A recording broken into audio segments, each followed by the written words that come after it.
Tom Swift in the Caves of Ice by Victor Appleton. Chapter 12. Pelted by Hailstones. "Yes, that's the man, all right," observed the lad. "But if he came here to have another try for the map, he's too late. I hope we don't land until we are in the Valley of Gold." Tom passed the telescope to Ned, who confirmed the identification.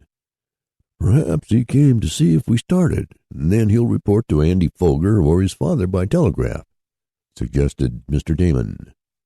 "Perhaps," admitted Tom. "Anyhow, we're well rid of our enemies, at least for a time. They can't follow us up in the air." He turned another lever, and the Red Cloud shot forward at increased speed. "Maybe Andy will race us," suggested Ned. "I'm not afraid of anything his airship can do," declared Tom. "I don't believe it will even get up off the ground, though he did make a short flight before he packed up to follow us. It's a wonder he wouldn't think of something himself instead of trying to pattern after someone else. He tried to beat me in building a speeding automobile, and now he wants to get ahead of me in an airship. Well, let him try. I'll beat him out, just as I've done before." They were now over the outskirts of Seattle, flying along about 1,000 feet high, and they could dimly make out curious crowds gazing up at them. The throng that had been around the airship shed had disappeared from view behind the little hill. Of course, the man with the black mustache was no longer visible, but Tom felt as if his sinister eyes were still gazing upward, seeking to discern the occupants of the airship. "We're well on our way now," observed Ned, after a while, during which interval he and Tom had inspected the machinery and found it working satisfactorily. "Yes, and the Red Cloud is doing better than she ever did before," said Tom. "I think it did her good to take her apart and put her together again. It sort of freshened her up. This machine is my special pride. I hope nothing happens to her on this journey to the Caves of Ice. If my theory is borne out, we will have to be careful not to get caught in the crush of ice as it makes its way toward the south," spoke Mr. Parker with an air as if he almost wished such a thing to happen, that he might be vindicated. "Oh, we'll take good care that the Red Cloud isn't nipped between two bergs," Tom declared. But he little knew of the dire fate that was to overtake the Red Cloud, and how close a call they were to have for their very lives. No matter what care you exercise, you cannot overcome the awful power of the grinding ice, declared the gloomy scientist. "I predict that we will see most wonderful and terrifying sights." "Bless my hatband," cried Mr. Damon. "Don't say such dreadful things, Parker, my dear man. Be more cheerful, can't you?" "Science cannot be cheerful when foretelling events of a dire nature," was the response. "I would not do my duty if I did not hold to my theories." "Well, just hold them a little more closely," suggested Mr. Damon. "Don't tell them to us so often and have them get on our nerves, Parker, my dear man. Bless my nail file. Be more cheerful. That reminds me, when are we going to have dinner, Tom?" "Whenever you want it, Mr. Damon." "Are you going to act as cook again?" "I think I will, and I'll just go to the galley now and see about getting a meal. It will take my mind off the dreadful things Mr. Parker says." But if the gloomy scientific man heard this little dig, he did not respond to it. He was busy jotting down figures on a piece of paper, multiplying and dividing them to get at some result in the complicated problem he was working on, regarding the power of an iceberg in proportion to its size to exert a lateral pressure when sliding down a grade of 15%. Mr. Damon got an early dinner, as they had breakfasted almost at dawn that morning, in order to get a good start. The meal was much enjoyed, and to Abe Abercrombie was quite a novelty, for he had never before partaken of food so high up in the air, the barograph of the Red Cloud showing an elevation of a little over 12,000 feet. "It's certainly great," the old miner observed as he looked down toward the earth below them, stretched out like some great relief map. "It sure is wonderful and some scrumptious. I never thought I'd be riding one of these critters. But they're the only thing to get to this hidden valley with. We might prospect around for a year, be driven back by the Indians and Eskimos a dozen times, But with this, we can go over their heads and get all the gold we want." "Is there enough to give everyone all he wants?" asked Tom with a quizzical smile. "I don't know that I ever had enough." "Me either," added Ned Newton. "Oh, there's lots of gold there," declared the old miner. "The thing to do is to get it, and we can sure do that now." The remainder of the day passed uneventfully, though Tom cast anxious looks at the weather as night set in, and Ned, noting his chum's uneasiness, asked, "Worrying about anything, Tom?" "Yes, I am," was the reply. "I think we're in for a hard storm, and I don't know just how the airship will behave up in these northern regions. It's getting much colder. The gas in the bag is condensing more than I thought it would. I will have to increase our speed to keep us moving along at this elevation." The motor was adjusted to give more power, and having set it so that it, as well as the rudders, could be controlled automatically, Tom rejoined his companions in the main cabin, where, as night settled down, they gathered down to eat the evening meal. Through the night, the great airship plowed her way. At times, Tom arose to look at some of the recording instruments. It was growing colder, and this further reduced the volume of the gas, but as the speed of the ship was sufficient to send her along, sustained by the planes and wings alone, if necessary, the young inventor did not worry much. Morning broke gray and cheerless. A few flakes of snow fell. There was every indication of a heavy storm. They were high above a desolate and wild country now, hovering over a sparsely settled region where they could see great forests, stretches of snow-covered rocks, and towering mountain crags. The snow, which had been lazily falling, suddenly ceased. Tom looked out in surprise. A moment later, there came a sound as if some giant fingers were beating a tattoo on the roof of the main cabin. "What's that?" cried Ned. "Bless my umbrella, has anything happened?" demanded Mr. Damon. "It's a hailstorm," exclaimed Tom. "We've run into a big hailstorm. Look at those frozen stones. They're as big as hen's eggs." On a little platform in front of the steering house could be seen falling immense hailstones. They played a tattoo on the wooden planks. "A hailstorm, bless my overshoes!" cried Mr. Damon. "A hailstorm," echoed Mr. Parker. "I expected we would have one. The hailstones will become even larger than this." "Cheerful," remarked Tom in a low voice, with an apprehensive look at Ned. "Is there any danger?" asked his chum. "Danger? Plenty of it," replied the young inventor. "The frozen particles may rip open the gas bag." He stopped suddenly and looked at a gauge on the wall of the steering tower, a gauge that showed the gas pressure. "One compartment of the bag has been ripped open," cried Tom. "The vapor is escaping. The whole bag may soon be torn apart." The noise of the pelting hailstones increased. The roar of the storm, the bombardment of the icy globules, and the moaning of the wind struck terror to the hearts of the gold seekers. "What's to be done?" yelled Ned. "We must go up to get above the storm, or else descend and find some shelter," answered Tom. "I'll first see if I can send the ship up above the clouds." He increased the speed of the motors so that the propellers would aid in taking the ship higher up, while the gas-generating machine was set in operation to pour the lifting vapor into the big bag. End of chapter 12. Tom Swift in the Caves of Ice by Victor Appleton. Chapter 13. A Frightened Indian. The violence of the hailstorm, the clatter of the frozen pellets as they bombarded the airship, the rolling, swaying motion of the craft as Tom endeavored to send it aloft, all combined to throw the passengers of the Red Cloud into a state of panic. "Bless my very existence!" cried Mr. Damon. "This is almost as bad as when we were caught in a hurricane at Earthquake Island." "I'm sure that this storm is but the forerunner of some dire calamity," declared Mr. Parker. "I'm afraid it's all up with us," came from Abe Abercrombie as he looked about for some way to escape. "Do you think you can pull us through, Tom?"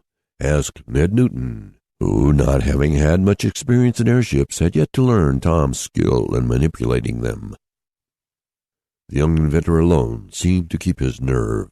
Coolly and calmly he stood at his post of duty, shifting the wing planes from moment to moment, managing the elevation rudder, and at the same time keeping his eye on the registering dial of the gas-generating machine. "It's all right," said Tom, more easily than he felt. "We are going up slowly. You might see if you can induce the gas machine to do any better, Mr. Damon. We are wasting some of the vapor because of the leak in the bag, but we can manufacture it faster than it escapes, so I guess we'll be all right. Mr. Parker, may I ask you to oil the main motor? You will see the places marked where the oil is to go in. Ned, you help him. Here, Abe, come over here and give me a hand. This wind makes the rudders hard to twist." The young inventor could not have chosen a better method of relieving the fears of his friends than by giving them something to do to take their minds off their own troubles. They hurried to the tasks he had assigned to them, and in a few minutes there were no more doubts expressed. Not that the Red Cloud was out of danger, far from it. The storm was increasing in violence, and the hailstones seemed to double in number. Then, too, being forced upward as she was, the airship's bag was pelted all the harder, for the speed of the craft, added to the velocity of the falling chunks of hail, made them strike on the surface of the ship with greater violence. Tom was anxiously watching the bar graph to note their height. The Red Cloud was now about 2.5 miles high, and slowly mounting upward. The gas machine was working to its fullest capacity, and the fact that they did not rise more quickly told Tom more plainly than words could have done that there were several additional leaks in the gas bag. "I'll take her up another 1,000 feet," he announced grimly. "Then, if we're not above the storm, it will be useless to go higher." "Why?" asked Ned, who had come back to stand beside his chum. "Because we can't possibly get above the storm without tearing the ship to pieces. I had rather descend." "But won't that be just as bad?" "Not necessarily.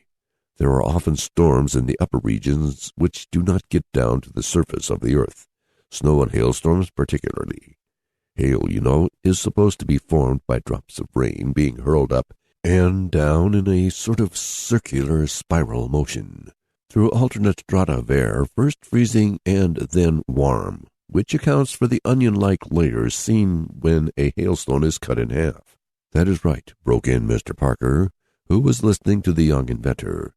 "By going down, this hailstorm may change into a harmless rainstorm. But in spite of that fact, we are in dangerous climate, where we must expect all sorts of queer happenings." "Nice, comfortable sort of a companion to have along on a gold hunting expedition, isn't he?" asked Tom of Ned, making a wry face as Mr. Parker moved away. "But I haven't any time to think of that. Say, this is getting fierce." Well might he say so. The wind had further increased in violence, and while the storm of hailstones seemed to be about the same, the missiles had nearly doubled in size. "Better go down," advised Ned. "We may fall if you don't." "Guess I will," assented Tom. "There is no use going higher. I doubt if I could anyhow, with all this wind pressure, and with the gas bag leaking. Down she is." As he spoke, he shifted the levers and changed the valve wheels. In an instant, the Red Cloud began to shoot toward the earth. "What's happened? What in the name of bloody Gulch are we up again?" demanded the old miner, springing to his feet. "We're going down, that's all," answered Tom calmly. But he was far from feeling that way, and he had grave fears for the safety of himself and his companions. Down, down, down went the Red Cloud in the midst of the hailstorm. But if the gold seekers had hoped to escape the pelting of the frozen globules, they were mistaken. The stones still seemed to increase in size and number. The gas machine registered showed a sudden lack of pressure, not due to the shutting off of the apparatus. "Look!" cried Ned, pointing to the dial. "Yes, more punctures," said Tom grimly. "What's to be done?" asked Mr. Damon, who had finished the task Tom had allotted to him. "Bless my handkerchief, what's to be done?" "Seek shelter if the storm doesn't stop when we get to the earth level," answered Tom. "Shelter? What sort of shelter? There are no airship sheds in this desolate region." "I may be able to send the ship under some overhanging mountain crag," answered the young inventor, "and that will keep off the hailstones." Eagerly, Tom and Ned, who stood together in the pilot-house, peered forward through the storm. The wind was less violent now that they were in the lower currents of air, but the hail had not ceased. Suddenly Tom gave a cry. Ned looked at him anxiously. Had some new calamity befallen them? But Tom's voice sounded more in relief than in alarm. The next instant he called, "Look ahead there, Ned, and tell me what you see." "I see something big and black," answered the other lad after a moment's hesitation. "Why, it's a big black hole," he added. "That's what I made it out to be," went on Tom, "but I wanted to be sure. It's the opening to a cave or hole in the side of the mountain, I take it." "You're right," agreed Ned. "Then we're safe," declared Tom. "Safe how?"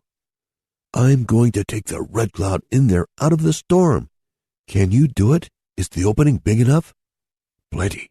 It's larger than my shed at home. Jove, I'm glad I saw that in time, or there would have been nothing left of the gas bag." With skillful hands, Tom turned the rudders and sent the airship down on a slant toward the earth, aiming for the entrance to the cave, which loomed up in the storm.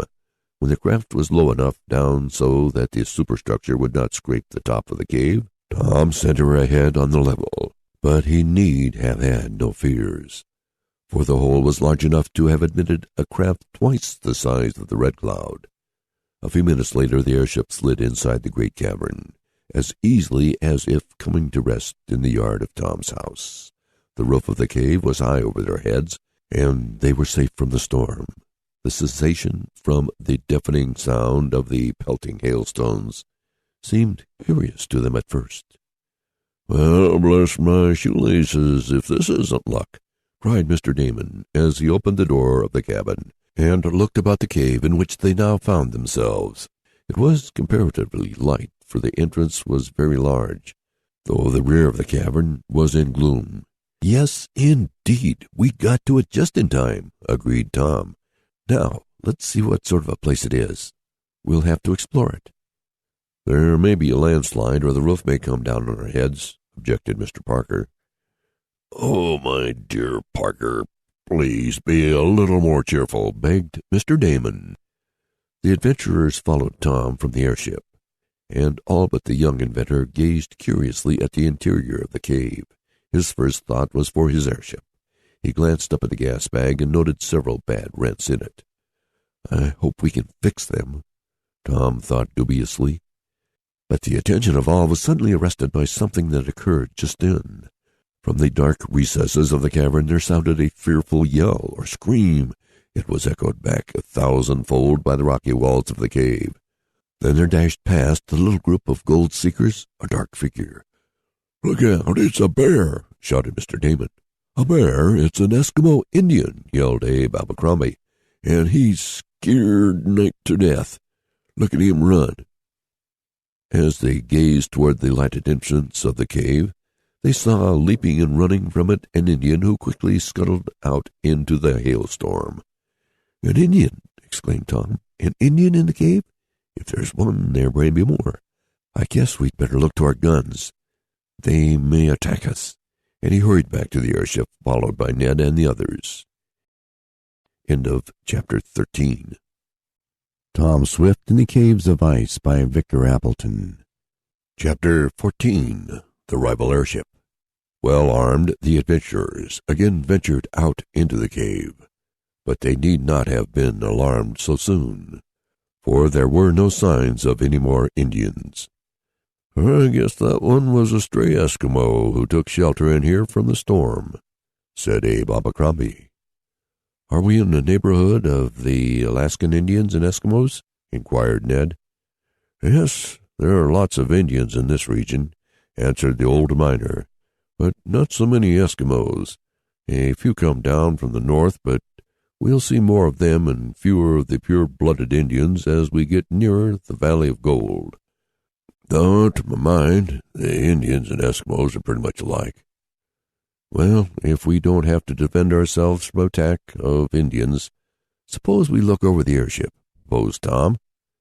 "It's too dark to see much," objected Ned. But this was overcome when Tom started up a dynamo and brought out a portable searchlight, which was played upon the superstructure of the Red Cloud. The gas bag was the only part of the craft they feared for, as the hailstones could not damage the iron or wooden structure, and the planes were made in sections, and in such a manner that rents in them could easily be repaired. So, in fact, could the gas bag be mended, but it was harder work. "Well, she's got some bad tears in her," announced Tom as the light flashed over the big bag.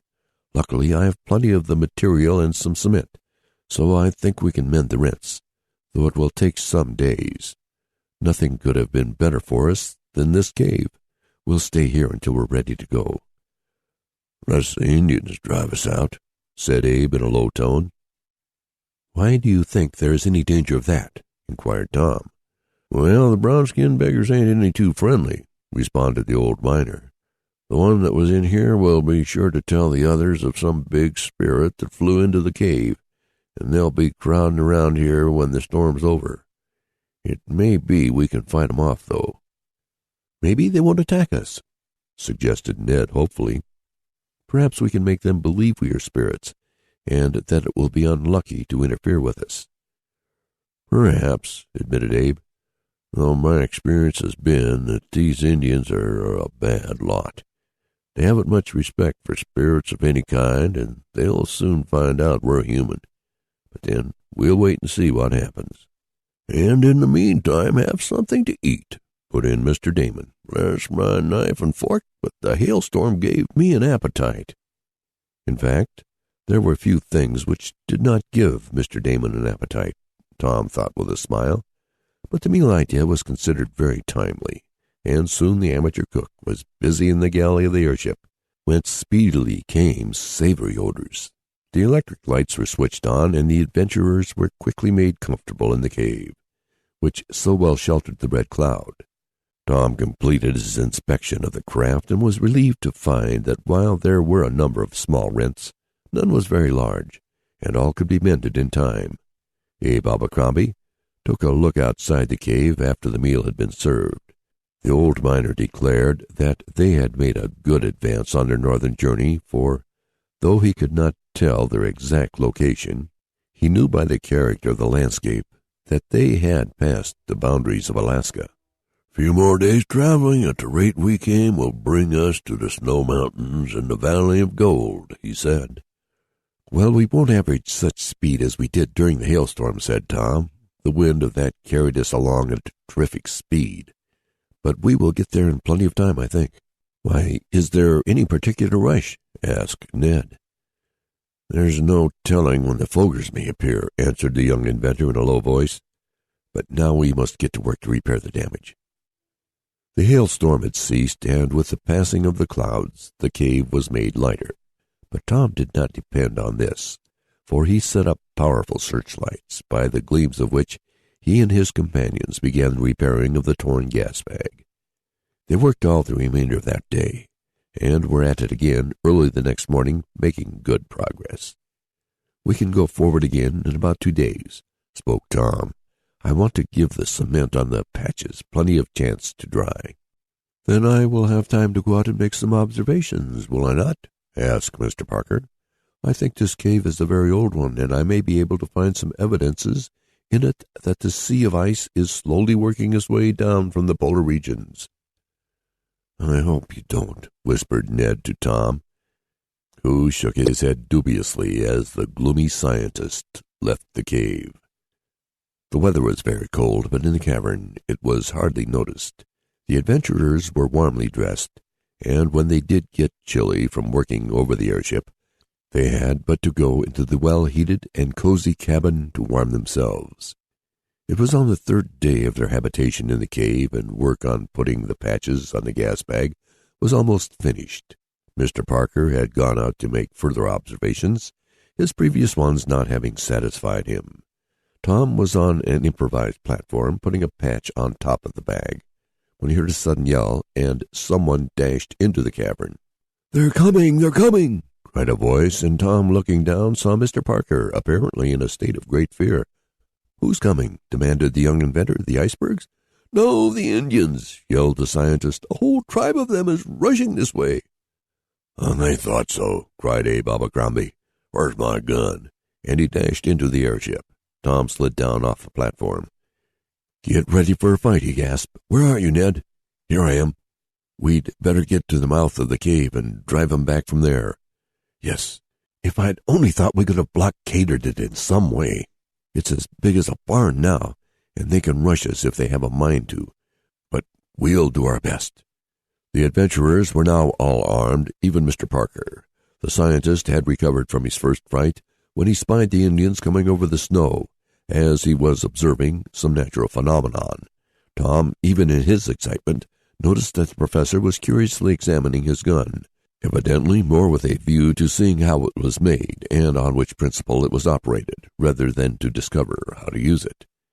If it comes to a fight, just point at the Indians, pull the trigger, and work that lever, explained the young inventor. It's an automatic gun. I see, answered Mr. Parker. Very curious. I had no idea they worked this way. Oh, if I only had my electric rifle in shape, sighed Tom as he dashed forward at the side of Ned. Your electric rifle? Yes, I've got a new kind of weapon, very effective. I have it almost finished. It's in the airship, but I can't use it just yet. However, maybe these repeaters will do the work. By this time they were at the entrance of the cave, and looking out they saw about 100 Indians dressed in furs, striding across the snowy plain that stretched out from the foot of the mountain in which was the cavern. They're certainly coming on, observed Abe grimly. Get ready for 'em, boys.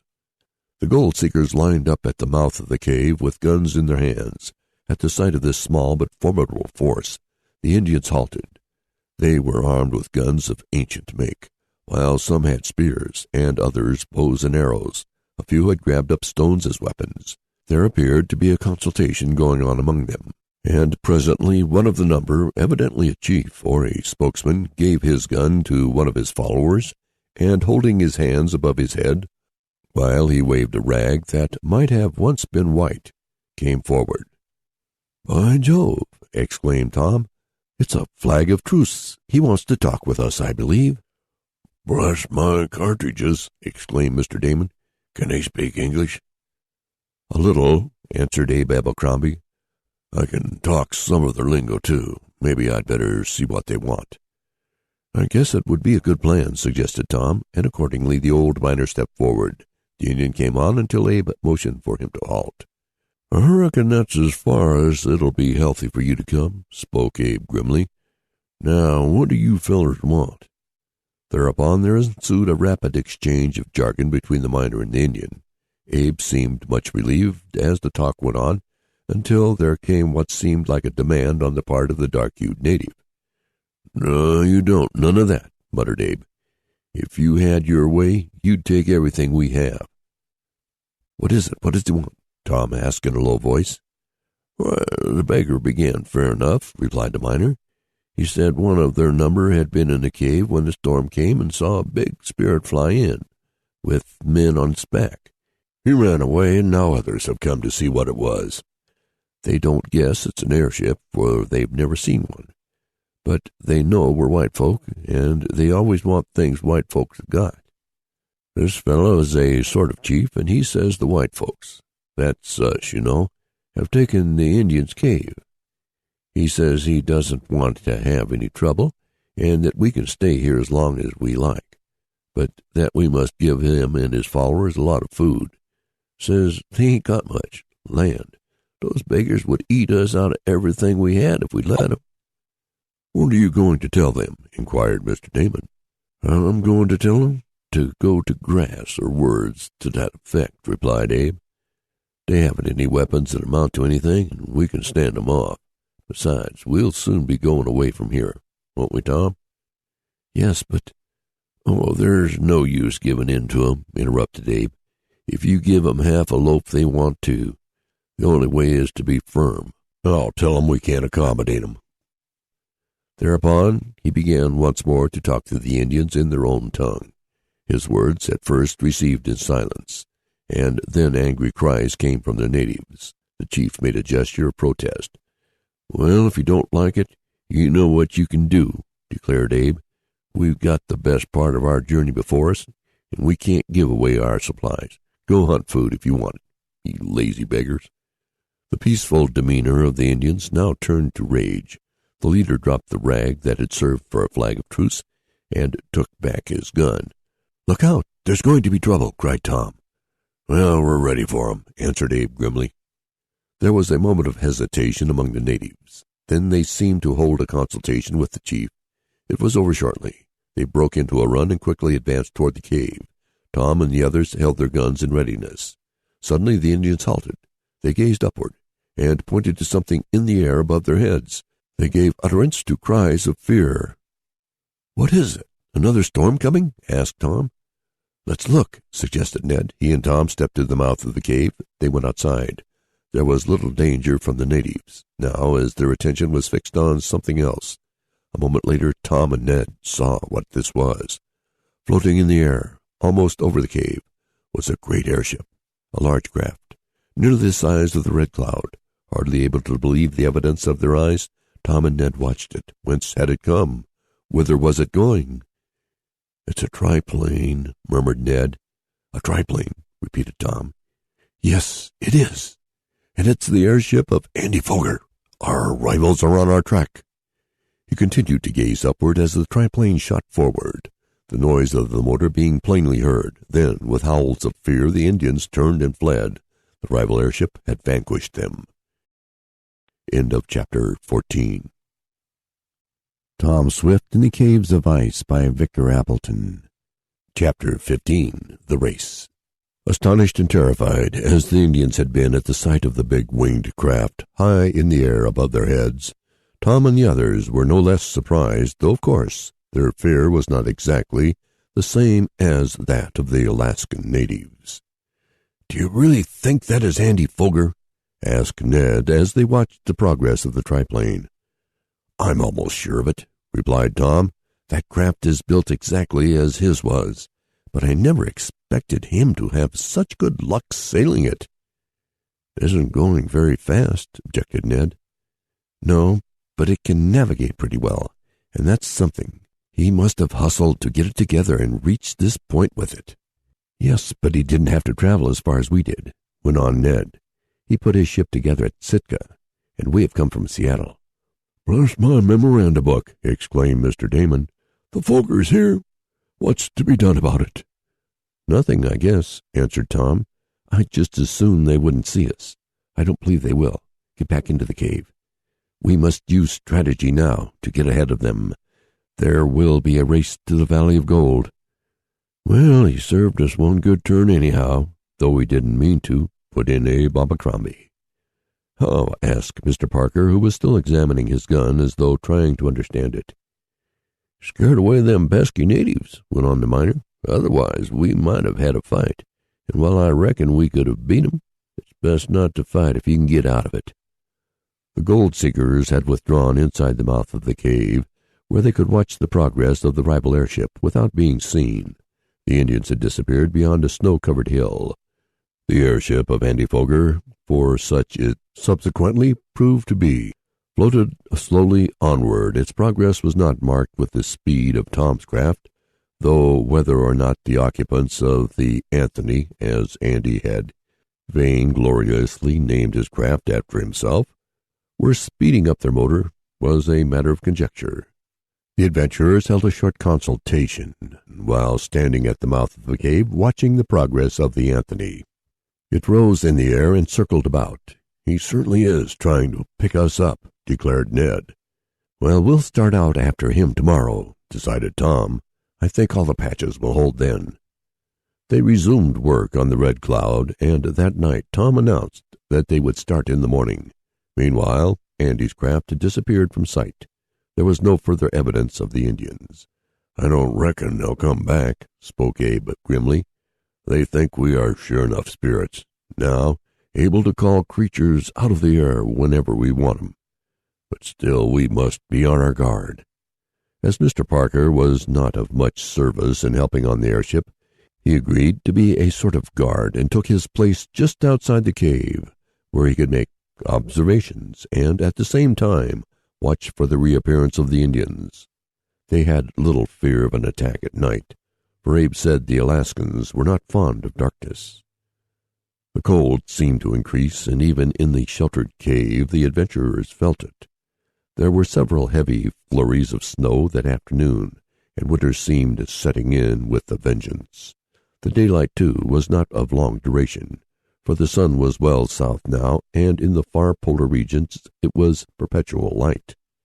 After a brief inspection of the ship the next morning, following a good night's rest, when they were not disturbed by any visits from the natives, Tom announced that they would set sail. The day was a clear one, but very cold, and the gold seekers were glad of the shelter of the warm cabin. The Red Cloud was wheeled from the cave and set on a level place. There was not room enough to make a flying start and ascend by means of the planes and propellers, so the gas bag method was used. The generating machine was put in operation, and soon the big red bag that hovered over the craft began to fill. Tom was glad to see that none of the several compartments leaked. The bag had been well repaired. Suddenly the Red Cloud shot up in the air. Up above the towering snow-covered crags it mounted, and then, with a whiz and a roar, the propellers were set going. "Once more northward bound," cried Tom, as he took his place in the pilot-house. "And we'll see if we can beat Andy Foger there," added Ned. All that morning the Red Cloud shot ahead at good speed. The craft had suffered no permanent damage during her fight with the hailstorm, and was as good as ever. They ate dinner high in the air while sailing over a great stretch of whiteness, where the snow lay many feet deep on the level, and where great mountain crags were so covered with a glistening mantle and coating of ice as to resemble the great bergs that float in the polar sea. "I wouldn't want to be wrecked here," said Ned with a shudder as he looked down. "We'd never get away. Does anyone live down there, Abe?" "Yes, there are scattered tribes of Indians and Alaskan natives. They live by hunting and fishing, and travel around by means of dog sledges. But it's a dreary life. Me and my partner had all we wanted of it, an airship for mine." "I wonder what's become of Andy," spoke Tom that afternoon. "I haven't sighted him, and I've been using the powerful telescope. I can't pick him up, though he can't be so very far ahead of us." "Let me try," suggested Ned. "Put her up a bit, Tom, where I can look down. Andy won't dare go very high. Maybe I can sight him." The Red Cloud shot upward as the young inventor shifted the elevation rudder, and the bank clerk, with the powerful glass to his eye, swept the space below him. For half an hour he looked in vain. Then, with a little start of surprise, he handed the glass to his chum. "See what you make that out to be," suggested Ned. "It looks like a big bird, yet I haven't seen any other birds today."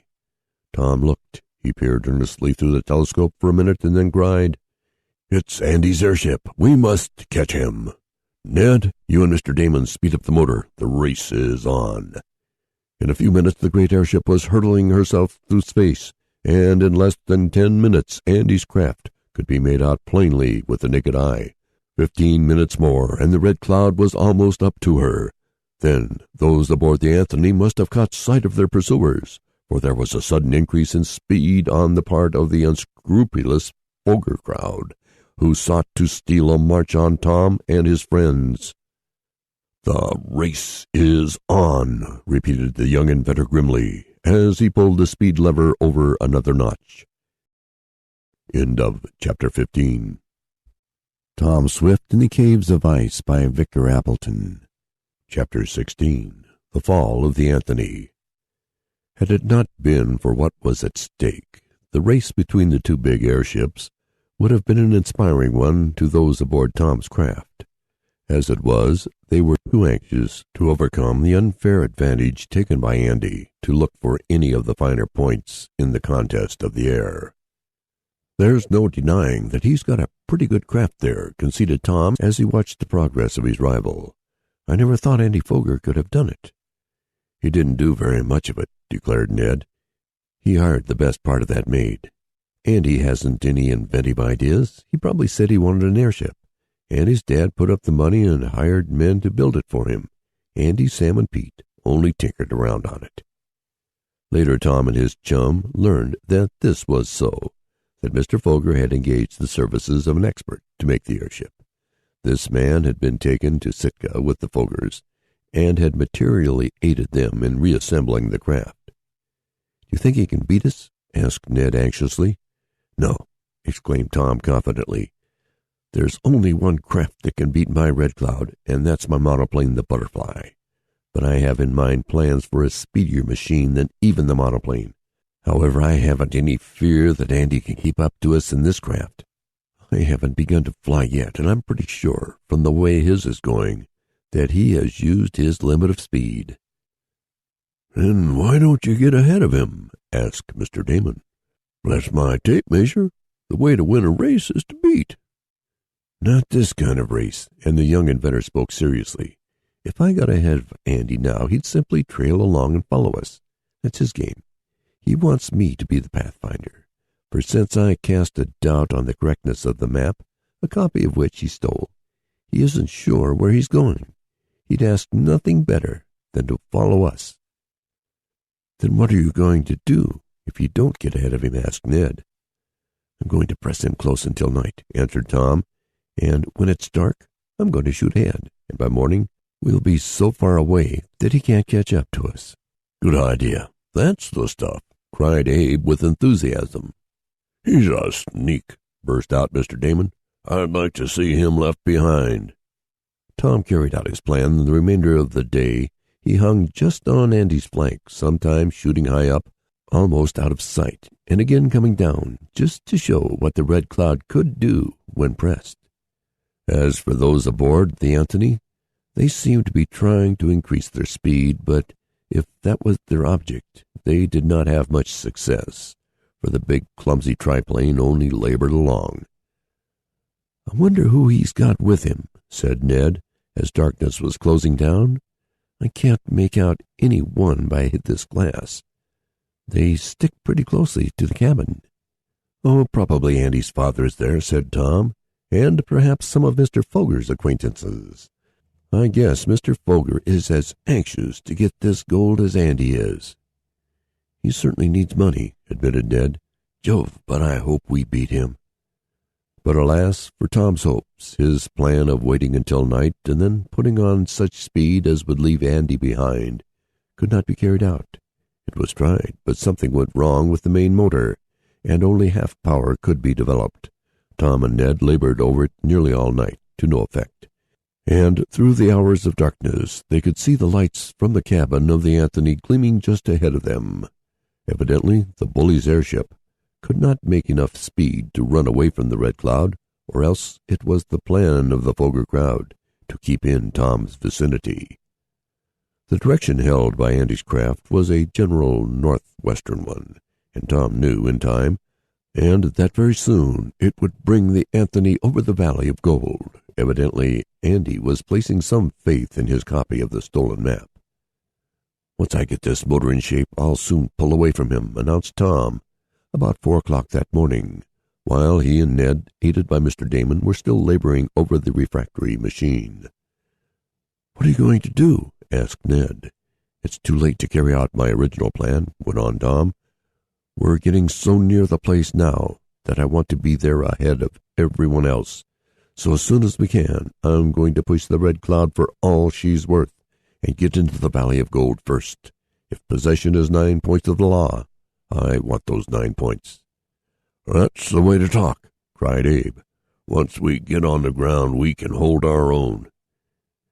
It was breakfast time before Tom had the motor repaired, and he decided to have a good meal before starting to speed up his craft. He felt better after some hot coffee, for he and the others were weary from their night of labor. "Now for the test," he cried, as he went back to the engine room. "Here's where we give Andy the go-by, and I don't think he can catch us." There was an increasing hum to the powerful motor. The great propellers whirled around at twice their former number of revolutions, and the airship suddenly shot ahead. Those on the Anthony must have been watching for some such moves as that, for no sooner had Tom's craft begun to creep up on his rival than the forward craft also shot ahead. But the airship was not built that could compete with Tom's. Like a racer overhauling a cart horse, the Red Cloud whizzed through the air. In a spirit of fun, the young inventor sent his machine within a few feet of Andy's. He had a double purpose in this, for he wanted to show the bully that he did not fear him, and he wanted to see if he could discover who was aboard. Tom did catch a glimpse of Andy and his father in the cabin of the Anthony, and he also saw a couple of men working frantically over the machinery. "They're going to try to catch us," called Tom to Ned. This was evident a moment later, for after the Red Cloud had forged ahead, her rival made a clumsy attempt to follow.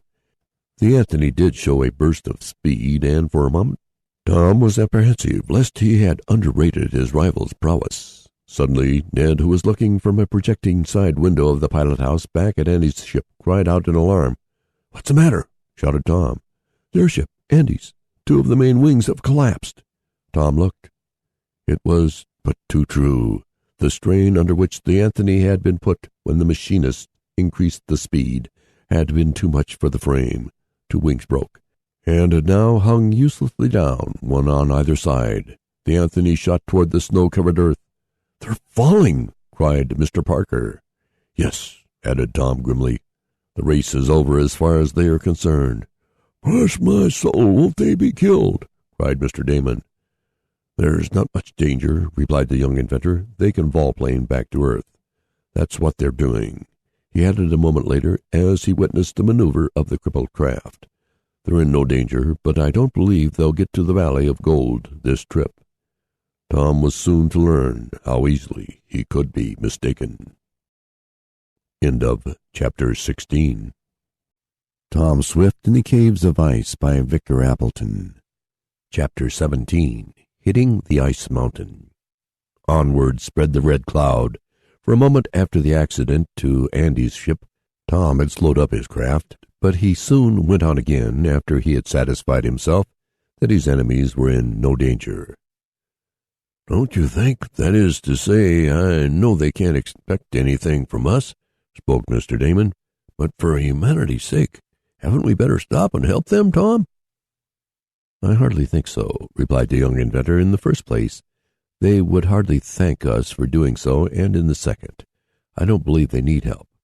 They are almost safely down now." "I don't just mean that," went on the odd man, "but they may starve to death. This is a very desolate country over which we are sailing." "They must have a supply of food in their ship," declared Tom, "and they have brought their plight upon themselves." "They're in no great danger," put in Abe. "There are plenty of natives around here, and if the Fogers need food or aid, they can get it by paying for it.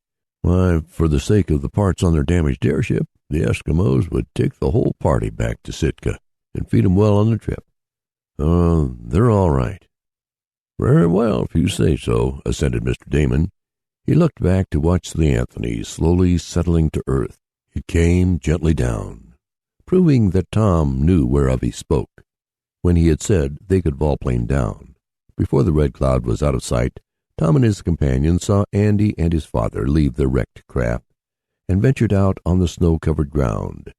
The Fogers gazed enviously after the airship of our hero as they saw him still forging ahead toward the goal. "I guess Andy's stolen map won't be of much use to him," mused Tom. "Now we can put on all the speed we like." And with that he shifted the gears and levers until the airship was making exceedingly good time toward the Valley of Gold. The remainder of that day saw our adventurers pursuing their way eagerly. At times they were flying high, and again, when Abe suggested that they go down to observe the character of the country over which they were passing, they skimmed along just above the big mountains, which seemed almost like icebergs, so covered were they with frost and snow. They were indeed in a wild and desolate country. Below them stretched a seemingly endless waste of snow and ice, great forests interspersed with treeless patches, while now and then they sailed over a frozen lake. Once in a while they had glimpses of bands of Indians dressed in furs, hunting. At such times the natives would look up on hearing the noise made by the motor of the airship, and catching a glimpse of what must have seemed to them like some supernatural object, they would fall down prostrate in amazement and fear. "Airships are pretty much a novelty up here," remarked Abe with a grim smile. The weather was now very cold, and the gold seekers had to get out their heavy fur garments, of which they had brought along a goodly supply. True, it was warm in the cabin of the airship, but at times they wanted to venture out on the deck to get fresh air or to make some adjustments to the wing planes. And on such occasions the keen, frosty air, as it was driven past them by the motion of the craft, made even the thickest garments seem none too warm. Then, too, it was colder at the elevation at which they flew than down on the ground. Another day found them in a still wilder and more desolate part of Alaska. There were scarcely any signs of habitation now, and the snow and ice seemed so thick that even a long summer of sunshine could hardly have melted it. The hours of daylight, too, were growing less and less the further north they went. "Do you think you can pilot us right to the Snow Mountains, Abe?" asked Tom on the third day after the accident to Andy's airship. "Let's get out the map and have another look at it. We must be getting near the place now. We'll look at the map." The young inventor went to his stateroom, where he kept the important document in a small desk, and the others heard him rummaging around. He muttered impatiently, and Ned heard his chum say, "I thought sure I put it in here." Then ensued a further search, and presently Tom came out, his face wearing rather a puzzled and worried look, and he asked, "Say, Abe, I didn't give that map back to you, did I?" "Nope," answered the miner. "I had seen it since just before the hailstorm. We was looking at it then." "That's when I remember it," went on Tom. "I thought I put it in my desk. I didn't by any possible chance give it to you, did I, Ned?" "Me? No, I haven't seen it." "That's funny," went on Tom. "I'll look once more. Maybe it got under some papers." They heard him rummaging again in his desk. "Bless my bank book!" cried Mr. Damon. "I hope nothing has happened to that map. We can't find the Valley of Gold without it." Tom came back again. "I can't find it," he said hopelessly. Then ensued a frantic search. Every possible place in the airship was looked into, but the precious map did not turn up. "Perhaps the Fogers took it," suggested Mr. Parker, who had helped in the hunt in a dreamy sort of fashion. "That's not possible," said Tom. "They haven't been near enough to us since I saw the map last. No, the last time I had it was just before the hailstorm, and in the excitement of repairing the ship, I've mislaid it." "Maybe it's back there in the big cave," suggested Ned. "It's possible," admitted the young inventor. "It's very careless of me." "If you think it's in the cave, we'd better go back there and have a hunt for it," suggested Mr. Damon. "Otherwise, we're in a wild goose chase." "Don't go back," exclaimed old Abe. "I think we can find the Valley of Gold without the map, now that we've come this far. I sort of remember the marks on that parchment, and we are in the right neighborhood now, for I can see some of the landmarks my partner and I saw. I say, let's keep on. We can cruise around a bit until we strike the right place. That won't take us so long as it would to go back to the cave. Besides, if we go back, the Fogers may get ahead of us." "With the broken airship?" asked Ned. "Can't they repair it?" demanded Abe. "Hardly up in this wild country," was Tom's opinion. "But perhaps it will be just as well to keep on. I have a hazy remembrance of the distances and directions on the map, and though it will take longer to hunt out the valley this way, I think we can do it. I can't forgive myself for my carelessness. I should have kept a copy of the map or given one of you folks one." But they would not hear of him blaming himself, and said it might have happened to anyone. It was decided that the map must be lost in the big cave, and if it was there, it was not likely to be found by their enemies. "We'll just have to prospect about a bit," declared Abe. "Only we'll do it in the air instead of on the ground." It was dusk when the fruitless search for the map was over, and they sat in the cabin discussing matters. The lights had not yet been switched on, and the Red Cloud was skimming along under the influence of the automatic rudders and the propellers. "Well, suppose we have supper," proposed Mr. Damon, who seemed to think eating a remedy for many ills, mental and bodily. "Brush my dessert spoon, but I'm hungry." He started toward the galley, while Tom went forward to the pilot house. Hardly had he reached it than there came a terrific crash, and the airship seemed tossed back by some giant hand. Everyone was thrown off his feet, and the lights, which had been turned on, suddenly went out. "What's the matter?" cried Ned. "Have we hit anything?" demanded Mr. Damon. "Hit anything I should say we had," yelled Tom. "We've knocked a piece off a big mountain of ice."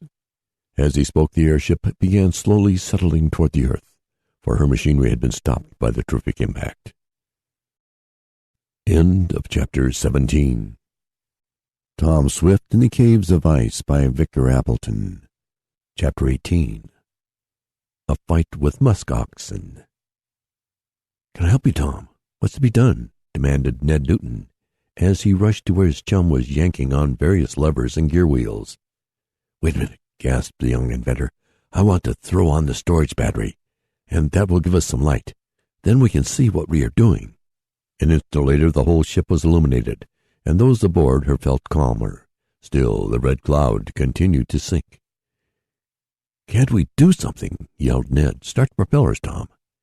"No, I'll use the gas. I can't see where we're heading for, as the searchlight is out of business. We may be in the midst of a lot of bergs. We were flying too low. Just start the gas-generating machine." Ned hurried to obey this order. He saw Tom's object. With the big bag full of gas, the airship would settle gently to earth as easily as though under the command of the propellers and wing planes. In a few minutes, the hissing of the machine told that the vapor was being forced into the bag, and a little later the downward motion of the ship was checked. She moved more and more slowly toward the girth, until with a little jar she settled down and came to rest. But she was on such an uneven keel that the cabin was tilted at an unpleasant angle. "Bless my salt cellar!" cried Mr. Damon. "We are almost standing on our heads." "Better that than not standing at all," replied Tom grimly. "Now, to see what the damage is." He scrambled from the forward door of the cabin, no easy task considering how it was tilted, and the others followed him. It was too dark to note just how much damage had been inflicted, but Tom was relieved to see, as nearly as he could judge, that it was confined to the forward part of the front platform or deck of the ship. The wooden planking was split, but the extent of the break could not be ascertained until daylight. The searchlight connections had been broken by the collision, and it could not be used. "Now to take a look at the machinery," suggested the young inventor when he had walked around his craft. "That is what I'm worried about more than about the outside." But to their joy, they found only a small break in the motor. That was what caused it to stop and also put the dynamo out of commission. "We can easily fix that," Tom declared. "Bless my coffee spoon!" cried Mr. Damon, who seemed to be running to table accessories in his blessings. Perhaps it was because it was so near supper time. "Bless my coffee spoon! But how did it happen?" "We were running too low," declared Tom. "I had forgotten that we were likely to get among tall mountain peaks at any moment, and I set the elevation rudders too low. It was my fault. I should have been on the lookout. We must have struck the mountain of ice a glancing blow, or the result would have been worse than it is. We'll come out of it all right, as it is." "We can't do anything tonight," observed Ned. "Only eat," put in Mr. Damon. "And we'll have to take our coffee cups half full, for everything is so tilted that it's like topsy-turvy land. Makes me fairly dizzy." But he forgot this in the work of getting a meal, and, though it was prepared under considerable difficulties, at last it was ready. Bright and early the next morning, Tom was up making another inspection of his ship. He found that even if the forward deck was not repaired, they could go on as soon as the motor was in shape. But as they had some spare wood aboard, it was decided to temporarily repair the smashed platform. It was cold work, even wearing their thick garments. But after laboring until their fingers were stiff from the frost, Ned hit on the idea of building a big fire of some evergreen trees near where the ship lay. "Say, that's all right," declared Tom, as the warmth of the blaze made itself felt. "We can work better now." The Red Cloud was tilted on some rough and uneven ground, in among some little hills. On either side rose big peaks, the one in particular that they had hit, towering nearly 15,000 feet. Everything was covered with snow and ice, and in fact, the ice was so thick on the top of the mountains that the crags resembled icebergs rather than stony peaks. The crash of the airship had brought down a great section of this solid rock ice. "Do you think we are anywhere near the Valley of Gold?" asked Mr. Damon that afternoon, when the work was nearly finished. "It's somewhere in this vicinity," declared Abe. "Me and my partner passed through just such a place as this on our way there. I wouldn't wonder but what it wasn't more than a few 100 miles away now."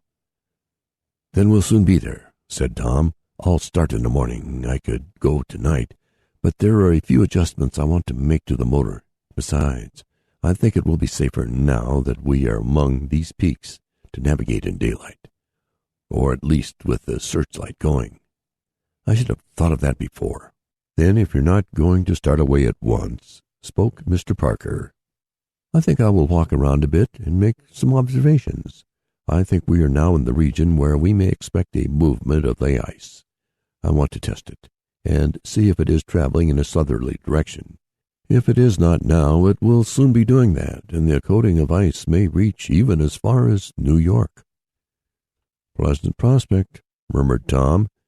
Then he said aloud, "Well, if you are going, Mr. Parker, we'll be with you. I'll be glad of the chance to stretch my legs, and what more remains to be done can be finished in the morning." Mr. Damon declared that he did not relish a tramp over the ice and snow, and would stay in the warm cabin, but Tom and Ned, with Abe and Mr. Parker, started off. The scientist pointed out what he claimed were evidences of the impending movement of the ice, while Abe explained to the lads how the Alaskan Indians of that neighborhood hunted and fished, and how they made huts of blocks of ice. "We're nearing the Arctic Circle," the old miner said, "and we'll soon be among the most savage of the Eskimo tribes." "Is there any hunting around here?" asked Ned. "Yes, plenty of musk ox," answered Abe. "I wish I'd brought my gun along and could see one of the big beasts now," went on Ned. He looked anxiously around, but no game was in sight. After a little farther tramp around the ice expanse, they all declared that they had seen enough of the dreary landscape and voted to return to the ship. As they neared the craft, Tom saw several large, shaggy, black objects standing in a line on the path the adventurers had come over a little while before. The objects were between the gold seekers in the Red Cloud. "What in the world are those?" asked the young inventor. "Look to me like black stones," spoke Ned. "Stones!" cried Abe. "Look out, boys. Those are musk oxen, and big ones, too. There's a lot of them. Make for the ship. If they attack us, we're goners." The boys and Mr. Parker needed no second warning. Turning so as to rush past the shaggy creatures, the four headed toward the ship. But if our friends expected to reach it unmolested, they were disappointed. No sooner had they increased their pace than the oxen, with snorts of rage, darted forward. The animals may have imagined they were about to be attacked, and determined to make the first move. "Here they come!" yelled Ned. "Sprint for it!" cried Tom. "Oh, if I only had my gun!" groaned Abe. It was hard work running over the ice and snow, hampered as they were by their heavy fur garments. They soon realized this, and the pace was telling on them. They were now near the ship, but the savage creatures still were between them and the craft. "Try around the other way," directed Tom. They changed their direction, but the oxen also shifted their ground, and with loud bellows of rage came on, shaking their shaggy heads and big horns, while the hair hanging down from their sides and flanks dragged in the snow. "Right at 'em. Run and yell," advised the young inventor. "Maybe we can scare 'em." They followed his advice. Yelling like Indians, the four rushed straight for the animals. For a moment only the creatures halted, then, bellowing louder than ever, they rushed straight at Tom and the others. The largest of the oxen, with a sudden swerve, made for Mr. Parker, who was slightly in the lead, off to one side. In an instant the scientist was tossed high in the air, falling in a snowbank. "Mr. Damon! Mr. Damon!" yelled Tom frantically.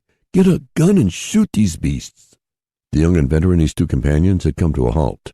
The oxen also stopped momentarily. Suddenly Mr. Damon appeared on the deck of the airship.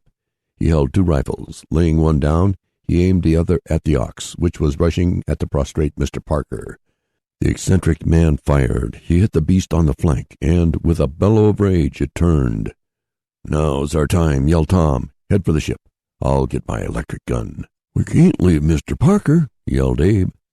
But the scientist had arisen and was running toward the Red Cloud. He did not seem to be much hurt. Mr. Damon fired again, hitting another beast, but not mortally.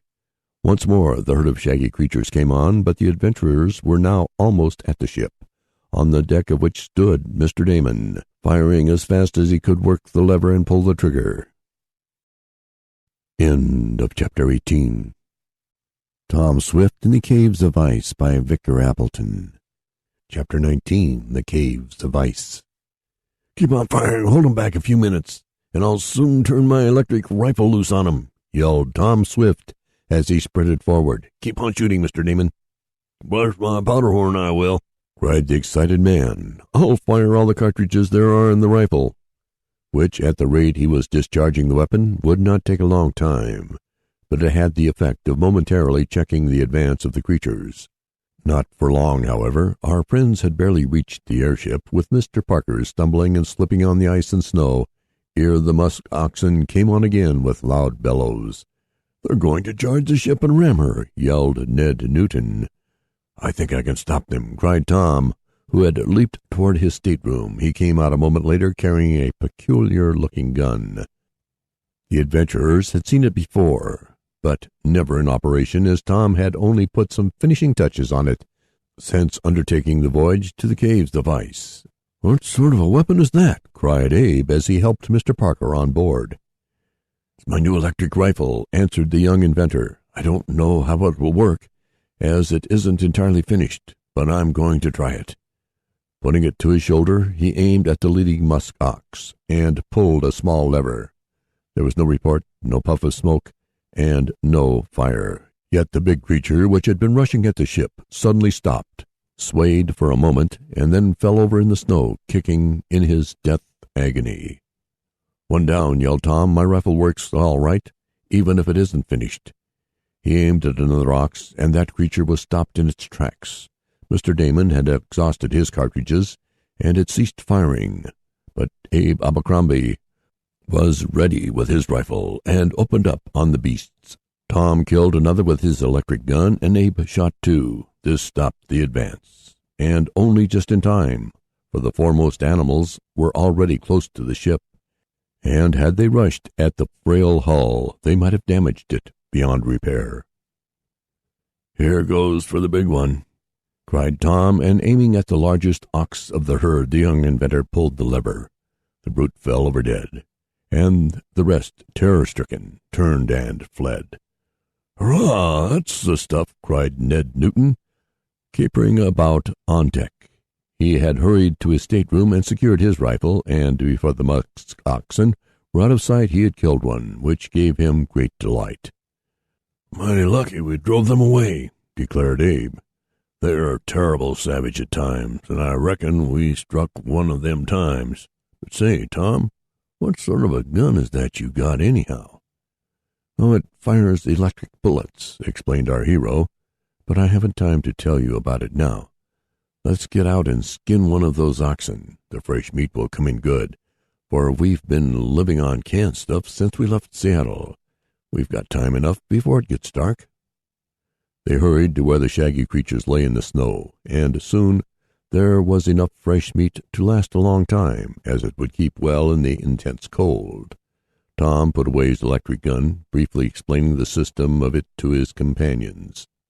The time was to come, and that not very far off, when that same electric rifle was to save his life in a remarkable manner in the wilds of Africa, where he went to hunt elephants.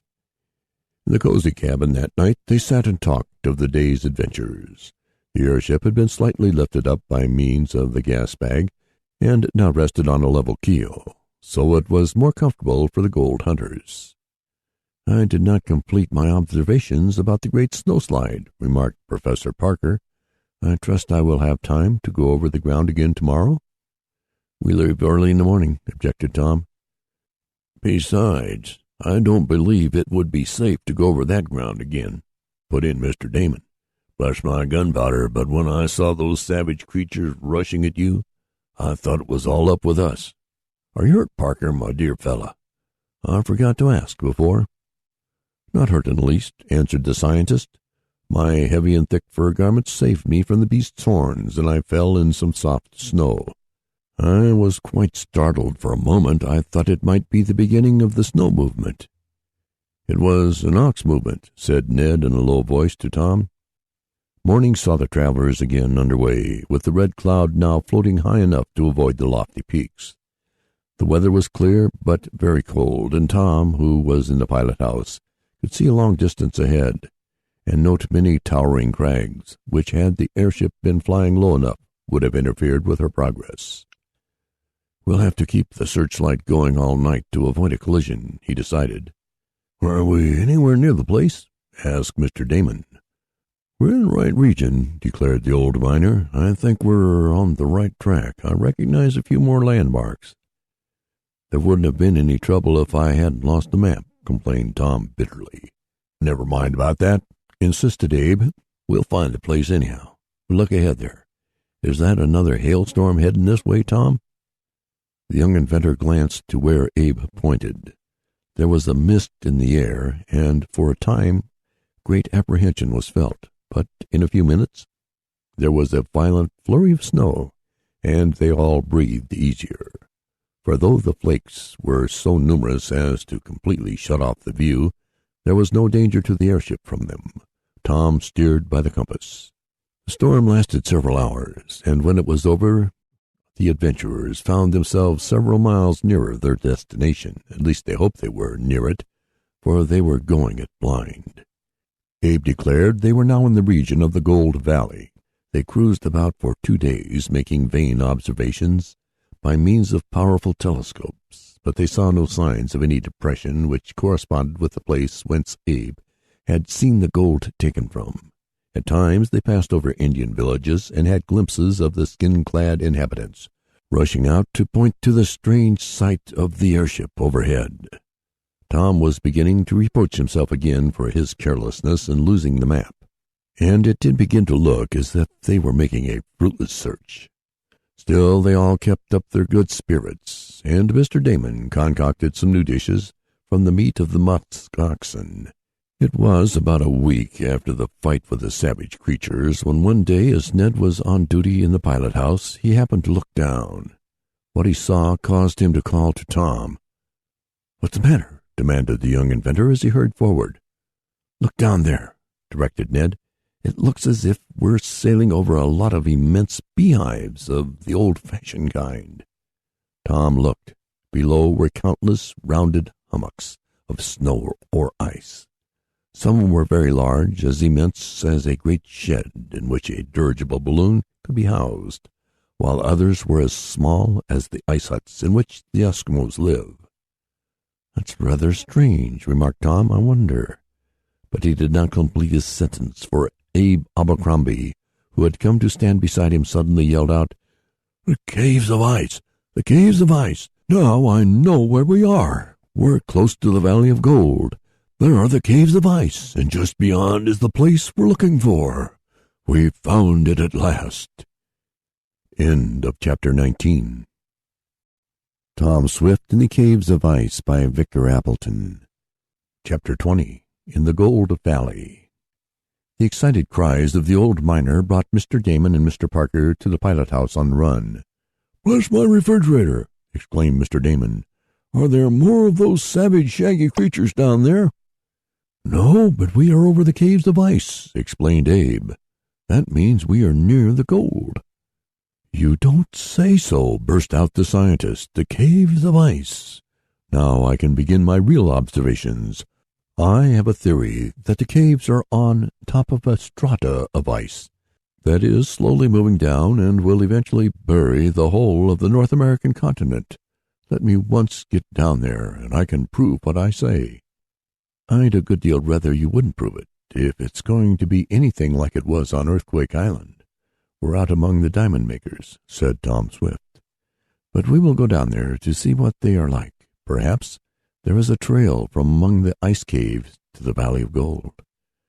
"I don't think so," said Abe, shaking his head. "I think the Gold Valley lies over that high ridge," and he pointed to one. "That's where me and my partner was," he went on. "I recognize the place now."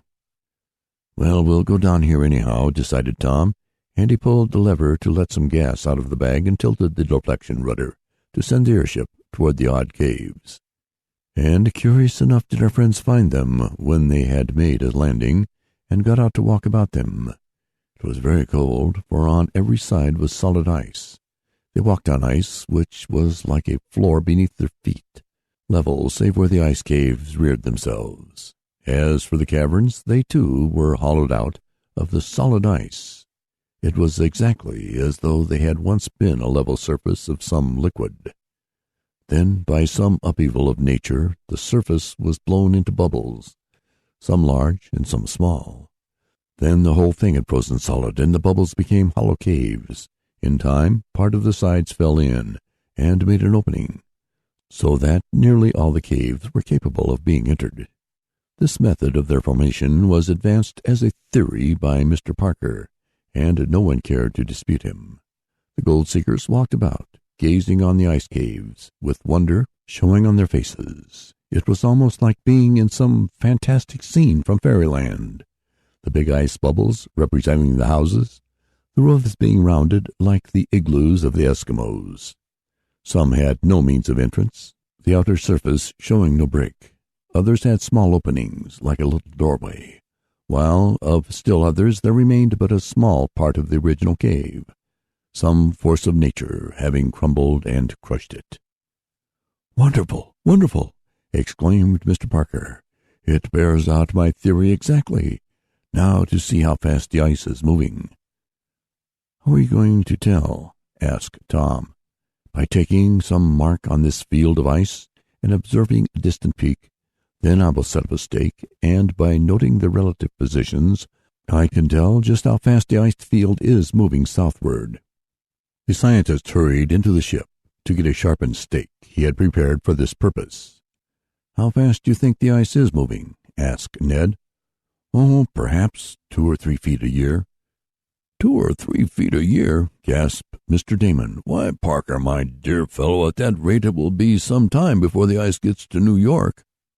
"Oh, yes, I hardly expect it will reach there within 2,000 years, but my theory will be proved just the same." "Humph!" exclaimed Abe Abercrombie. "I ain't going to worry any more. If it's going to take all that while, I reckon to hear him talk that it was going to happen next summer." "So did I," agreed Tom, but the remarks were lost on Mr. Parker, who was busy making observations. The young inventor and the others walked about among the ice caves. "Some of these caverns would be big enough to house the Red Cloud in case of another hailstorm," observed Tom. "That one over there would hold 2 craft the size of mine, and, in fact, probably 3 could have gotten in if the opening had been somewhat enlarged," for the ice cave to which our hero pointed was an immense one. As the adventurers were walking about, they were startled by a terrific crashing sound. They started in alarm, for off to the left the top of one of the ice caverns had crashed inward, the blocks of frozen water crushing and grinding against one another. "It's a good thing we weren't in there," remarked Tom, and he could not repress a shudder. "There wouldn't have been much left of the Red Cloud if she had been inside." It was a desolate place, in spite of the wild beauty of it, and beautiful it was when the sun shone on the ice caves, making them sparkle as if they were studded with diamonds. But it was cold and cheerless, and there were no signs that human beings had ever been there. Mr. Parker had completed the setting of his stake and picked out his landmarks, and was gravely making his observations and jotting down some figures in a notebook. "How fast is it moving, Parker?" called Mr. Damon. "I can't tell yet," was the response. "It will require observations extending over several days before I will know the rate." "Then we might as well go on," suggested Tom. "There is nothing to be gained from staying here, and I would like to get to the Gold Valley. Abe says we are near it." "Right over that ridge, I take it to be," replied the miner. "And we can't get there any too soon for me. Those Foggers may get their ship fixed up and arrive before we do, if we wait much longer." "Not much danger, I guess," declared Ned. "Well, we'll go up in the air and see what we can find," decided Tom, as he turned back toward the ship. They found the ridge, as Abe designated it, to be a great plateau over 100 miles in extent, and they were the better part of that day crossing it, but they went slowly, so as not to miss the valley, which the miner was positive was close at hand. Mr. Parker disliked leaving the ice caves, but Abe said there were some more in the valley where they were going, and the scientist could renew his observations. It was getting dusk when Tom, who was peering through a powerful glass, called out, "Well, we're at the end of the plateau, and it seems to dip down into a valley just beyond here." "And that's the place," cried Abe excitedly. "Go slow, Tom." Our hero needed no such caution. Carefully he set the airship forward. A few minutes later they were passing over a large Eskimo village, the fur-clad inhabitants of which rushed about wildly, excited at the sight of the airship. "There they are. Them's the buggers," cried the old miner. "Them's the fellows who drove me and my partner away. But there's the Valley of Gold. I know it now. Now to fill our pockets with nuggets." "Are you sure this is the place?" asked Mr. Damon. "Certainly sure of it," declared Abe. "Put her down, Tom. Put her down." "All right," agreed the young inventor as he shifted the deflection rudder. The airship began her descent into the valley. The edge of the plateau leading down into the Great Depression was now black with the Eskimos and Indians, who were capering about, gesticulating wildly. "It's quite a surprise party to 'em," observed Ned Newton. "Yes, I hope they don't spring one on us," added Tom. Down and down went the Red Cloud, lower and lower into the valley. "There are ice caves there," cried Mr. Parker, pointing to the curiously rounded and hollow hummocks. "Lots of them." "And larger than the others," added Mr. Damon. The airship was now moving slowly, for Tom wanted to pick out a good landing place. He saw a smooth stretch of the ice just ahead of him, in front of an immense ice cave. "I'll make for that," he told Ned. A few minutes later the craft had come to rest. Tom shut off the power and hurried from the pilot house, donning his fur coat as he rushed out. A blast of frigid air met him as he opened the outer door of the cabin. Back on the ridge of the plateau he could see the fringe of Indians. "Well, we're here in the valley," he said, as his friends gathered about him on the icy ground. "And now for the gold," cried Abe, "for it's here that the nuggets are enough for all of us. Come on and have a hunt for 'em." End of chapter 20. Tom Swift in the Caves of Ice by Victor Appleton. Chapter 21. The Fogers Arrive. In spite of the fact that he tried to remain calm, Tom Swift felt a wild exultation as he thought of what lay before him and his friends. To be in a place where gold could be picked up, where they might all become fabulously wealthy, where the ground might be seen covered with the precious yellow metal. This was enough to set the nerves of anyone a-tingle. Tom could hardly realize it at first. After many hardships, no little danger, and after an attempt on the part of their enemies to defeat them, they had at last reached their goal. Now, as Abe had said, they could hunt for the gold. But if they expected to see the precious yellow nuggets lying about ready to be picked up like so many kernels of corn, they were disappointed. A quick look all about showed them only a vast extent of ice and snow, broken here and there by the big caves of ice. There were not so many of the latter as at the first place they stopped, but the caverns were larger. "Gold? I don't see any gold," remarked Ned Newton with a disappointed air. "Where is it?" "Where's my pocketbook? Yes, where is it?" demanded Mr. Damon. "Oh, we've got to dig for it," explained Abe. "It's only when there's been a slight thaw that some of the pebble nuggets can be seen. They're under the ice. We've got to dig for 'em." "Does it ever thaw up here?" asked Mr. Parker. "The ice of the cave seems thick enough to last forever." "It does thaw and melt some," went on the miner. "But some of the caves last all through what they call summer up here, though it's more like winter. We're above the Arctic Circle now, friends." "Maybe we can keep on to the pole," suggested Ned. "Not this trip," spoke Tom grimly. "We'll try for the gold first." "Yes, and I'm going to begin digging right away," exclaimed Abe as he turned back into the airship and came out again with a pick and shovel, a supply of which implements had been brought along. The others followed his example, and soon the ice chips were flying about in a shower, while the sun shining on them gave the appearance of a rainbow.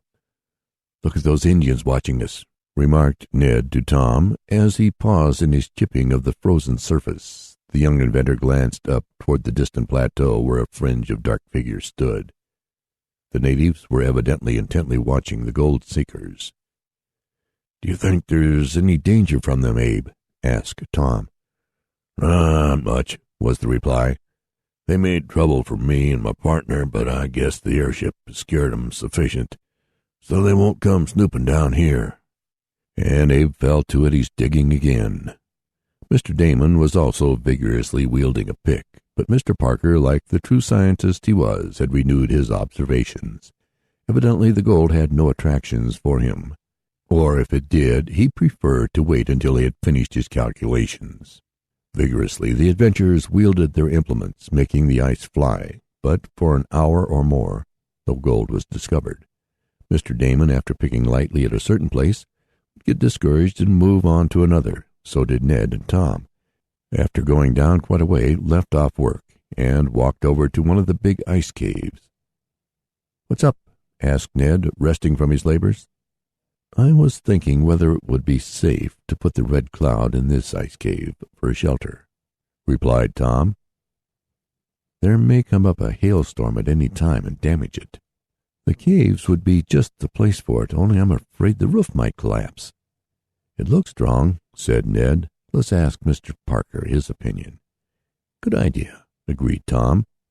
The scientist was soon taking measurements of the thickness of the cave roof, noting its formation and looking at the frozen floor.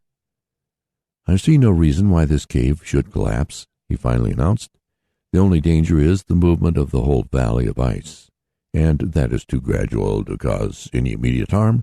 Yes, I think the airship could be housed in the ice cave." "Then I'll run her in, and she'll be safer," decided Tom. "I guess we three can do it, Ned, and leave Mr. Damon and Abe to keep on digging for gold." The airship was so buoyant that it could easily be moved about on the bicycle wheels on which it rested, and soon after the lower edge of the opening into the ice cave had been smoothed down, the Red Cloud was placed in the novel shelter. "Now to continue the search for the yellow nuggets," cried Ned, and Tom went with him, even Mr. Parker condescending to take a pick now. Abe was the only one who dug steadily in one place. The others tried spot after spot. "You've got to stick to one lead until you find something, or until it peters out," explained the miner. "You must get down to the dirt before you'll find any gold, though you may strike a few grains that have worked up into the ice." After this advice, they all kept to one hole until they had worked down through the ice to the dirt surface below. But even then, Abe, who was the first to achieve this, found no gold, and the old miner went to another location. All the rest of that day they dug, but with no result. Not even a few grains of yellow dust rewarded their efforts. "Are you sure this is the right place?" asked Mr. Damon somewhat fretfully of Abe, as they ate supper that night in the airship, sheltered as it was in the ice cave. "I'm positive of it," was the reply. "There's gold here, but it will take some prospecting to find it. Maybe the deposits have been shifted by the ice movement, as Mr. Parker says, but it's here, and we'll get it. We'll try again tomorrow." They did try, but with small success, laboring all day in the cold. The only result was a few yellow pebbles that Tom found embedded in the ice. But they were gold, and the finding of them gave the seekers hope as they wearily began their task the following day. The weather seemed even colder, and there was the indication of a big storm. They were scattered in different places on the ice, not far away from the big cave, each one picking away vigorously. Suddenly Abe, who had laboriously worked his way down to the dirt, gave an exultant yell. "I've struck it rich," he shouted, leaping about as he threw down his pick. "Look here, everybody." He stooped down over the hole. They all ran to his side and saw him lifting from a little pocket in the dirt several large yellow pebbles. "Gold, gold!" cried Abe. "We've struck it at last." For a moment no one spoke, though there was a wild beating of their hearts. Then, off toward the farther end of the valley, there sounded a curious noise. It was a shouting and yelling, mingled with the snapping of whips and the howls and barkings of dogs. "Bless my handkerchief!" cried Mr. Damon. "What's that?" They all saw a moment later. Approaching over the frozen snow were several Eskimo sledges drawn by dog teams, and the native drivers were shouting and cracking their whips of walrus hide. "The natives are coming to attack us!" cried Ned. Tom said nothing. He was steadily observing the approaching sleds. They came on rapidly. Abe was holding the golden nuggets in his gloved hands. "Get the guns! Where's your electric rifle, Tom?" cried Mr. Damon.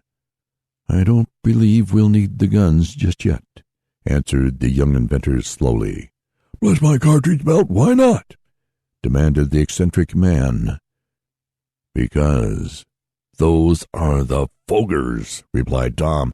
"They have followed us. Andy and his father. Andy Foger here," gasped Ned. Tom nodded grimly. A few minutes later the sleds had come to a halt, not far from our friends, and Andy, followed by his father, leaped off his conveyance. The two were clad in heavy fur garments. "Ha ha, Tom Swift! You didn't get here much ahead of us," exulted the bully. "I told you I'd get even with you. Come on now, Dad. We'll get right to work digging for gold." Tom and his companions did not know what to say. End of chapter 21. Tom Swift in the Caves of Ice by Victor Appleton. Chapter 22. Jumping the Claim. There was a sneering look on Andy's face, and Mr. Foger, too, seemed delighted at having reached the Valley of Gold almost as soon as had our friends. Tom and the others looked at the means by which the bully had arrived. There were 4 sleds, each one drawn by 7 dogs and in charge of a dark-skinned native. On the 2 foremost sleds Andy and his father had ridden, while the other 2 evidently contained their supplies. For a moment Andy surveyed Tom's party, and then turning to one of the native drivers he said, "We'll camp here. You fellows get to work and make an ice house, and some of you cook a meal. I'm hungry." "No need build ice house," replied the native, who spoke English brokenly. "Why not?" demanded Andy. "Live in ice cave. Plenty much of 'em. Plenty much room," went on the Eskimo, indicating several of the large caverns. "Oh, that's a good idea," agreed Mr. Foger. "Andy, my son, we have houses already made for us, and very comfortable they seem, too. We'll take up our quarters in one, and would then hunt for the gold." Mr. Foger seemed to ignore Tom and his friends. Abe Abercrombie strode forward. "Look here, you Fogers," he exclaimed without ceremony. "Was you calculating on staking any claims here?" "If you mean, are we going to dig for gold, we certainly are," replied Andy insolently. "You can't stop us." "I don't know about that," went on Abe grimly. "I ain't going to say nothing now about the way you stole the map from me and made a copy, but I'm going to say this, and that is it won't be healthy for any of you to get in my way or to try digging on our claims." "We'll dig where we please," cried Andy. "You don't own this valley." "We own as much of it as we care to stake out, by right of prior discovery," declared Tom firmly. "And I say we'll dig where we please," insisted Andy. "Hand me a pick," he went on to another of the natives. "Wait just a minute," spoke Abe calmly, as he put his little store of nuggets in the pocket of his fur coat and drew out a big revolver. "It ain't healthy to talk that way, Andy Foger, and the sooner you find that out, the better. You ain't in Shopton now, and the only law here is what we make for ourselves. Tom, maybe you'd better get out the rifles and your electric gun after all. It seems like we might have trouble." And Abe coolly looked to see if his weapon was loaded. "Oh, of course we didn't mean to usurp any of your rights, my dear friend," exclaimed Mr. Foger quickly, and he seemed nervous at the sight of the big revolver, while Andy hastily moved until he was behind the biggest of the sledge drivers. "We don't want to violate any of your rights," went on Mr. Foger. But this valley is large, and do I understand that you claim all of it?"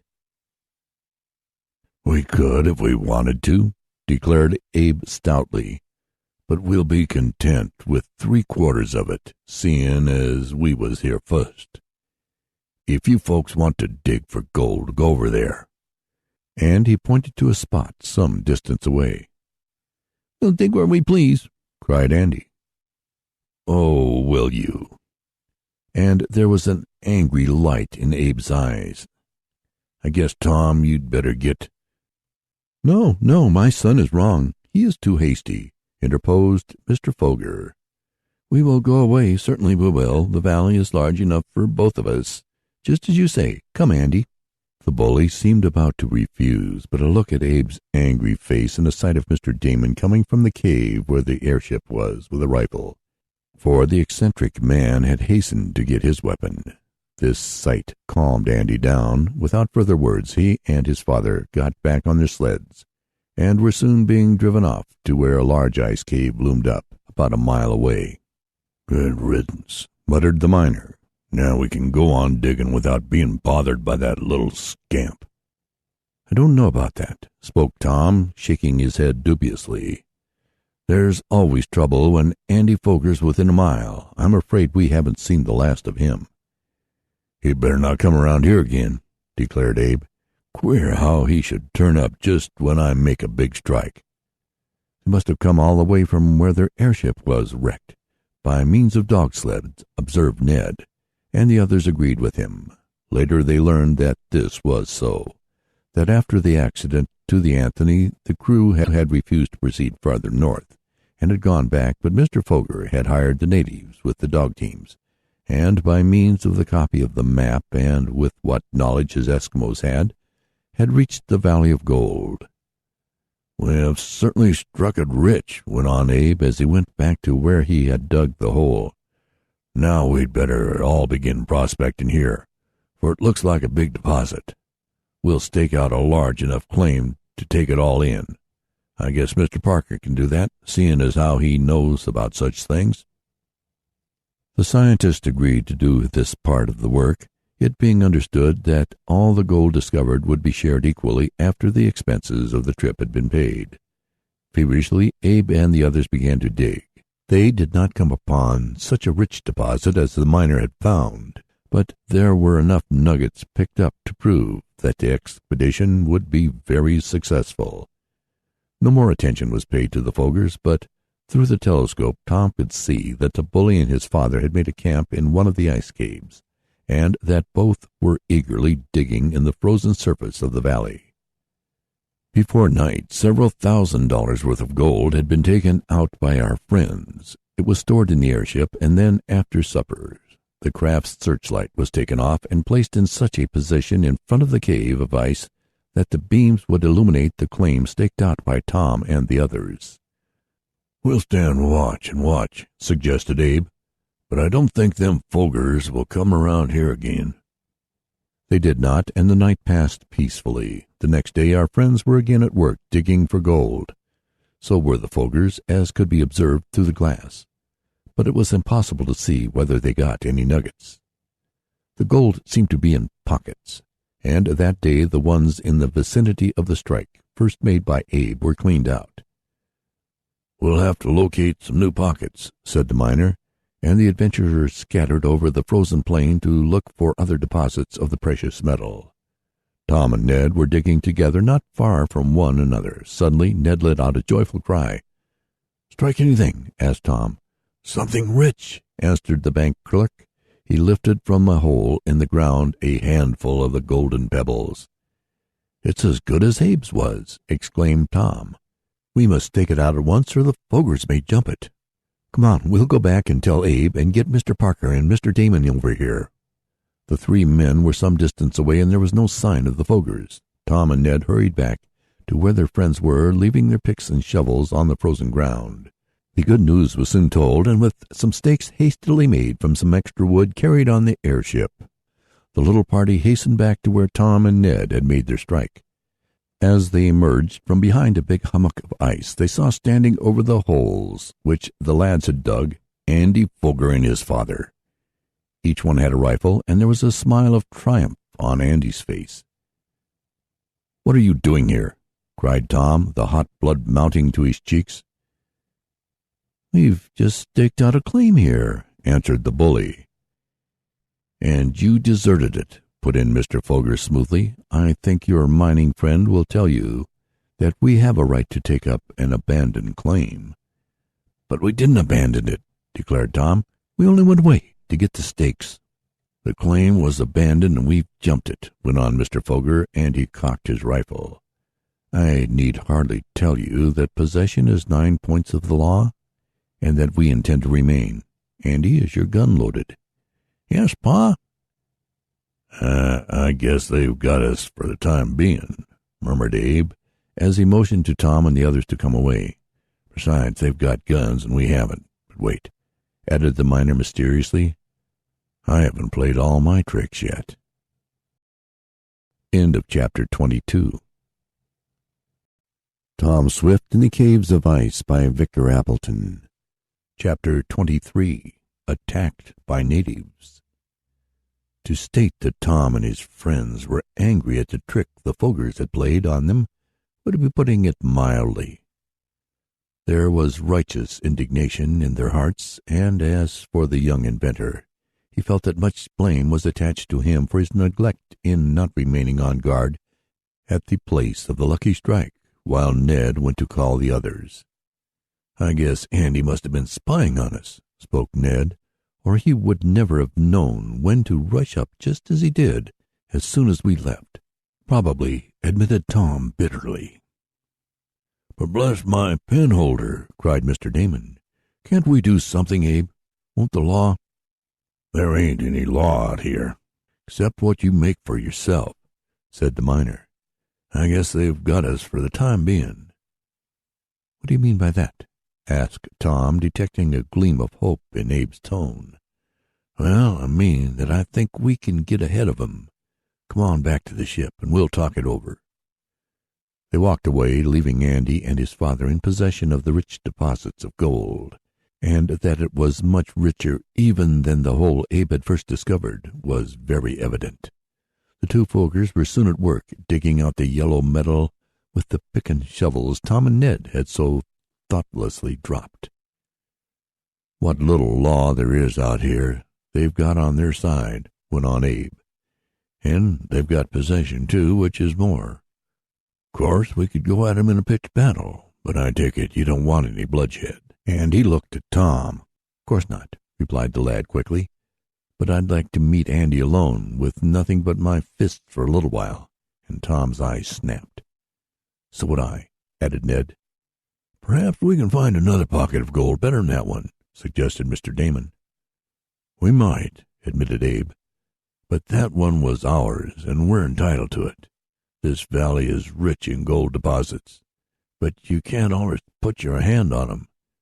We may have to hunt around for a week until we strike another. Meanwhile, them Fogers will be taking our gold. It's not to be borne. I'll find some way of driving 'em out. And we've got to do it soon, too." "You mean if we don't, that they'll soon get all the gold?" asked Mr. Damon. "No, I mean that soon it will be the long night up here, and we can't work. We'll have to go back, and I don't want to go back until I've made my pile." "Neither do any of us, I guess," spoke Tom. "But there doesn't seem to be any help for it." They discussed several plans on reaching the ship, but none seemed feasible without resorting to force, and this they did not want to do, as they feared there might be bloodshed.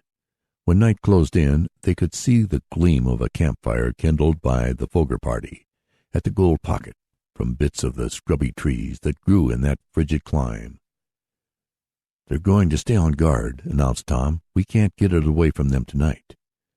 Though Abe had spoken of some plan to regain the advantage the Fogers had of them, the old miner was not quite ready to propose it.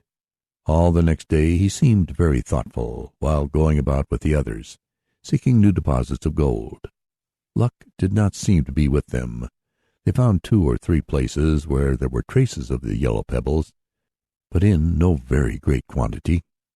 Meanwhile, the Fogers were busy at the pocket Ned had located. They seemed to be taking out much of the precious metal. "And it all ought to be ours," declared Tom bitterly. "Yes, and it shall be, too," suddenly exclaimed Abe. "I think I have a plan that will beat 'em." "What is it?" asked Tom. "Let's go back to the ship, and I'll tell you," said Abe. "We can't tell when one of their natives might be sneaking in among these ice caves, and they understand some English. They might give my scheme away." In brief, Abe's plan, as he unfolded it in the cabin of the Red Cloud, was this.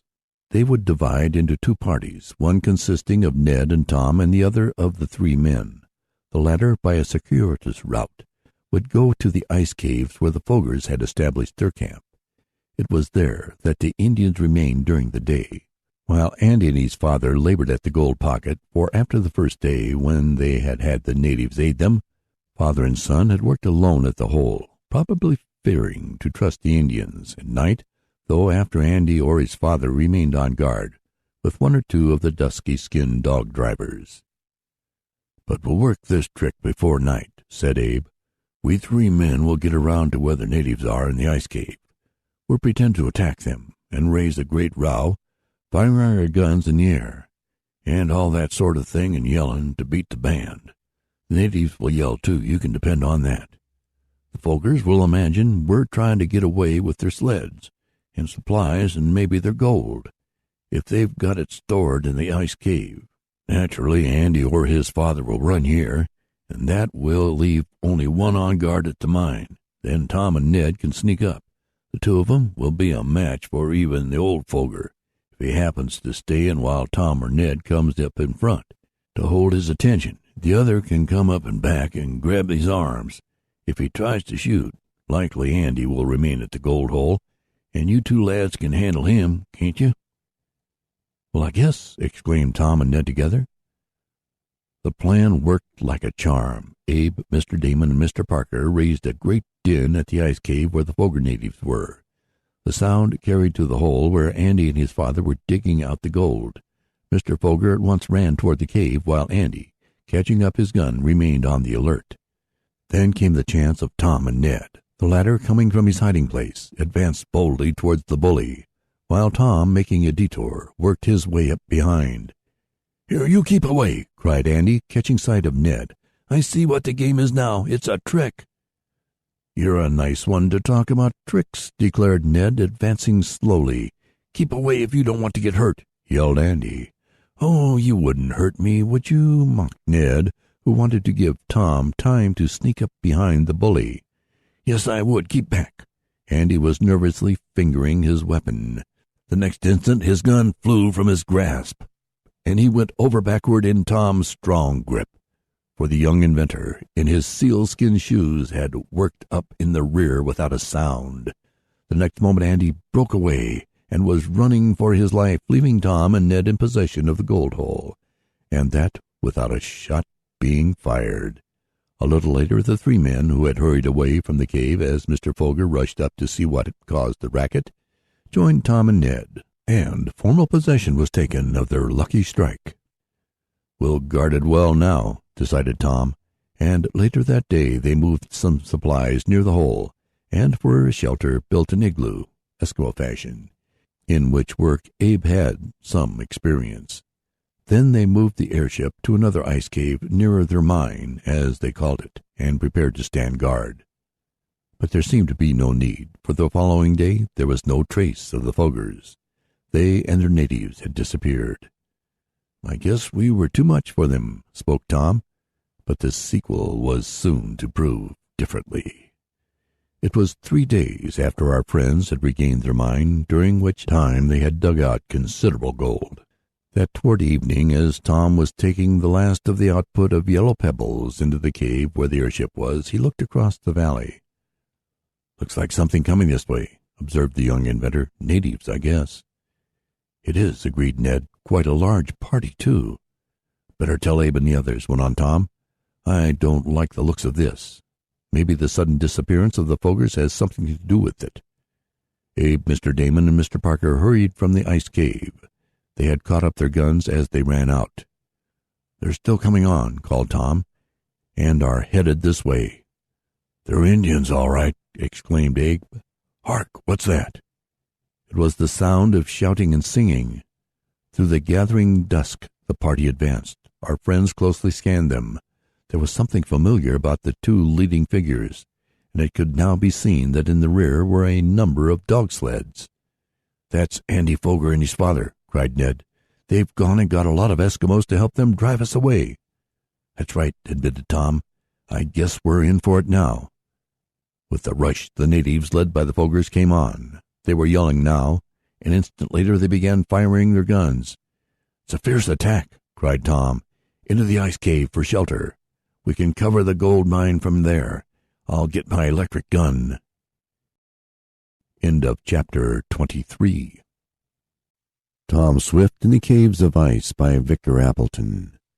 Chapter 24. The Wreck of the Airship. Almost before our friends could retreat into the cave which now sheltered the Red Cloud, the attacking natives opened fire. Fortunately, they had old-fashioned muzzle-loading muskets, and as their aim was none of the best, there was comparatively little danger. The bullets, however, did sing through the fast-gathering darkness with a vicious sound, and struck the heavy sides and sloping front of the ice cave with a disconcerting ping. "I don't hear Andy or his father firing," called Tom, as he and the others returned the fire of the savage Indians. I could tell their guns by the sharper reports. The Fogers carry repeating rifles, and they're fine ones, if they're anything like the one we took from Andy, Ned. "That's right," agreed Tom's chum. "I don't believe Andy or his father dare fire. They're afraid to, and they're putting the poor ignorant natives up to it. Probably they hired them to try to drive us away." This, as they afterward learned, was exactly the case. The battle, if such it could be called, was kept up. There was about 100 natives, all of whom had guns, and though they were slow to load, there were enough weapons to keep up a constant fusillade. On their part, Tom and the others fired at first over the heads of the natives, but they did not want to kill any of the deluded men. Later, though, when they saw the rush keeping up, they fired at their legs and disabled several of the Eskimos, the electric gun proving very effective. It was now quite dark, and the firing slackened. From their position in the cave, Tom and the others could command the hole where the gold was, and as they saw several natives sneaking up to it, the young inventor and Ned, both of whom were good shots, aimed to have the bullets strike the ice close to where the Indians were. This sort of shooting was enough, and the natives scurried away. Then Tom hit on the plan of playing the searchlight on the spot, and this effectually prevented an unseen attack. It seemed to discourage the enemy, too, for they did not venture into that powerful glow of light. "They won't do anything more until morning," declared Abe. "Then we'll have it hot and heavy, though, I'm afeard. Well, we'll have to make the best of it." They took turns standing guard that night, but no attack was made. The fact of the Fogers coming back with the band of Indians told Tom more plainly than words how desperately his enemies would do battle with them. Anxiously they waited for the morning. Several times in the night Mr. Parker was seen roaming about uneasily, though it was not his turn to be on guard. Finally Tom asked him what was the matter, and if he could not sleep.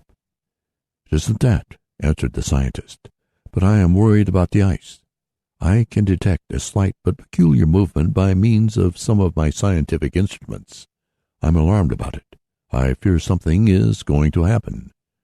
But Tom was too worried about the outcome of the fight he knew would be renewed on the next day to think much about the ice movement.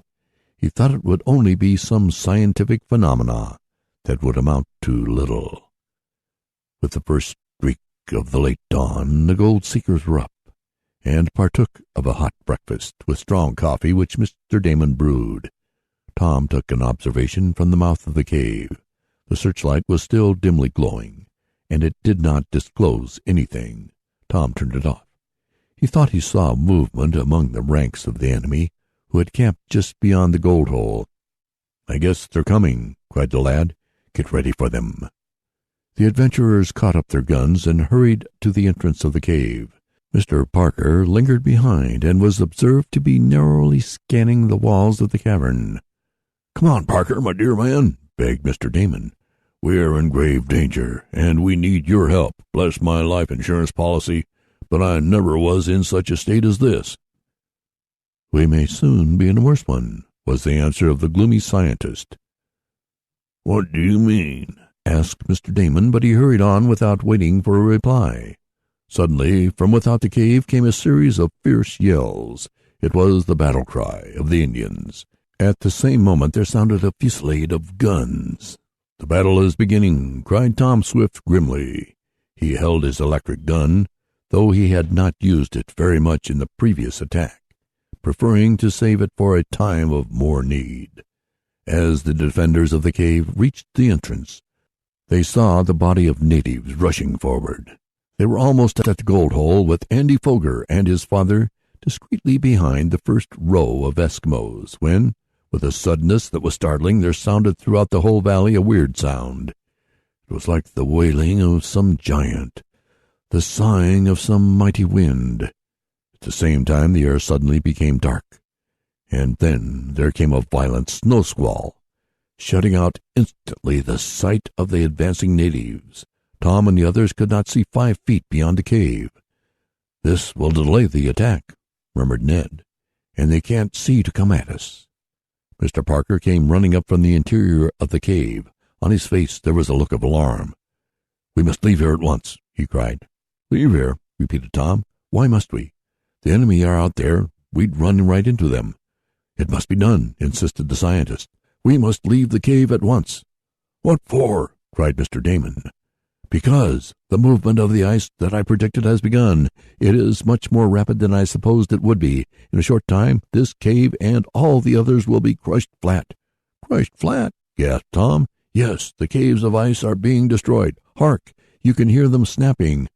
They all listened. Above the roar of the storm could be made out the noise of crushing, grinding ice sounds, like cannon being fired, as the great masses of frozen crystal snapped like frail planks. "The ice caves are being destroyed by an upheaval of nature," went on Mr. Parker. "This one will go soon. The walls are bulging now. We must get out." "But the natives, they will kill us," cried Mr. Damon. "Bless my soul, what a trying position to be in." "I guess the natives are as bad off as we are," suggested Ned. "They're not firing, and I can hear cries of alarm. I think they're running away." There was a lull in the snow flurry, and the white curtain seemed to lift for a moment. The gold seekers had a glimpse of the natives in full retreat, with the Fogers, father and son, racing panic-stricken after them. Tom could also see a big cave just beyond the gold hole collapse and crumble to pieces like a house of cards. "We have no time to lose," Mr. Parker warned them. "The roof of this cave is slowly coming down. The sides are collapsing. We must get out." "Then wheel out the airship," cried Tom. "We must save that. We needn't fear the natives now." The young inventor hurried to the Red Cloud, calling to Ned and the others. They hastened to his side. It was an easy matter to move the airship along on the wheels. It neared the opening of the cave. The rumbling, roaring, grinding sound of the ice increased. Why, cried Tom in surprise and alarm as the craft neared the mouth of the ice cavern. "We can't get it out. The opening is too small, yet it came in easily enough."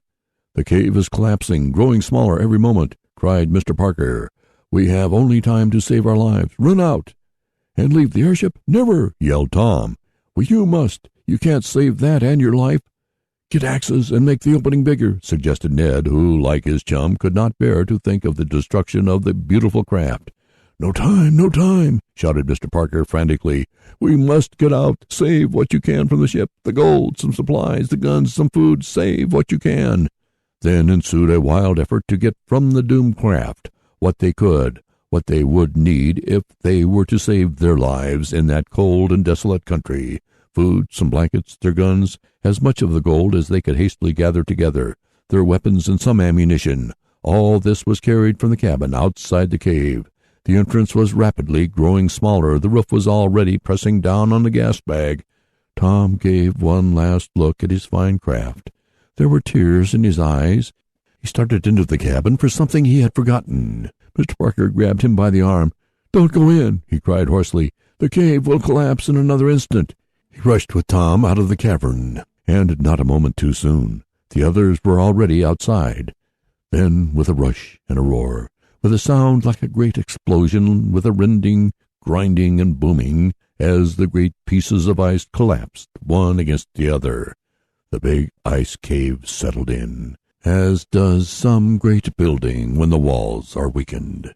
Down crashed the roof of the ice cave, down upon the Red Cloud, burying out of sight forever, under thousands of tons of ice and snow, the craft which was the pride of Tom Swift's heart. It was the end of the airship. Tom felt a moisture of tears in his eyes as he stood there in the midst of the snowstorm. End of chapter 24. Tom Swift in the Caves of Ice by Victor Appleton. Chapter 25. The Rescue. Conclusion. For a few moments after the collapse of the cave and the destruction of the airship, on which they depended to take them from that desolate land, no one spoke. The calamity had been too terrible. They could hardly understand it. The snow had ceased, and over the frozen plain, in full retreat, could be seen the band of attacking Indians. They had fled in terror at the manifestation of nature, and nature, as if satisfied at the mischief she had wrought, called a halt to the movement of the ice. The roaring, grinding sound ceased, and there were no more collapses of caves in that neighborhood. "Well, we're up against it," spoke Tom softly. "Poor old Red Cloud. There'll never be another airship like you." "We are lucky to have escaped with our lives," said Mr. Parker. "Another moment, and it would have been too late. I was expecting something like this. I predicted it." But his honor was an empty one. No one cared to dispute it with him. "Bless my refrigerator, what's to be done?" exclaimed Mr. Damon. "Start from here as soon as possible," decided Abe. "Why, do you think the natives will come back?" asked Ned. "No, but we have only a small supply of food, my lad, and it's hard to get up here. We must hit the trail for civilization as soon as we can." "Go back? How? Without the airship?" Tom asked blankly. "Walk," exclaimed the miner grimly. "It's the only way."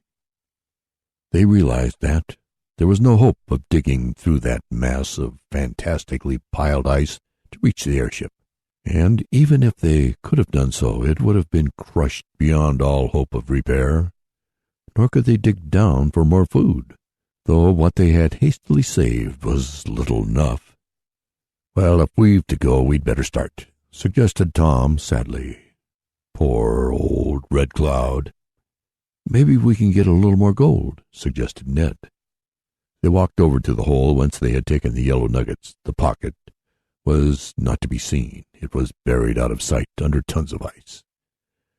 "I'll get no more gold here," decided Abe. "If we get safely out of the valley and to the nearest white settlement, we'll be lucky." "Bless my soul, is it as bad as that?" cried Mr. Damon. Abe nodded without speaking. There was nothing else to do. Sadly and silently they made up into packs the things they had saved, and started southward, guided by a small compass the miner had with him. It was a melancholy party. Fortunately, the weather had turned a little warmer, or they might have been frozen to death. They tramped all that day, shaping their course to take them out of the valley on a side well away from where the hostile natives lived. At night they made rude shelters of snow and blocks of ice and ate cold victuals. The second day it grew colder, and they were slightly affected by snow blindness, for they had lost their dark glasses in the cave. Even the gold seemed too great a burden to carry, and they found they had more of it than they first supposed. On the third day they were ready to give up, but Abe bravely urged them on. Toward the close of the fourth day, even the old miner was in despair, for the food they could carry was not such as to give strength and warmth, and they saw no game to shoot. They were just getting ready to go into a cheerless camp for the night when Tom, who was a little in advance, looked ahead. "Ned, do I see something, or is it only a vision?" he asked. "What does it look like?" asked his chum. "Like Eskimos on sleds." "That's what it is," agreed Ned after an observation. "Maybe it's the Foggers, or some of the savage Indians." They halted in alarm and got out their guns. The little party of natives kept coming on toward them. Suddenly Abe uttered a cry, but it was one of joy and not fear. "Hurrah!" he yelled. "It's all right. They're friendly natives. They're of the same tribe that helped me and my partner. It's all right, boys. We're rescued now." And so it proved. A few minutes later the gold seekers were on the sleds of the friendly Eskimos, some of whom remembered Abe, and the weary and hungry adventurers were being rushed toward the native village as fast as the dogs could run. It was a hunting party that had come upon our friends just in time. Little more remains to be told. Well cared for by the kind Eskimos, Tom and his friends soon recovered their spirits and strength. They arranged for dog teams to take them to Sitka, and paid their friends well for their service, not only in gold, but by presenting what was of more value, the guns they no longer needed.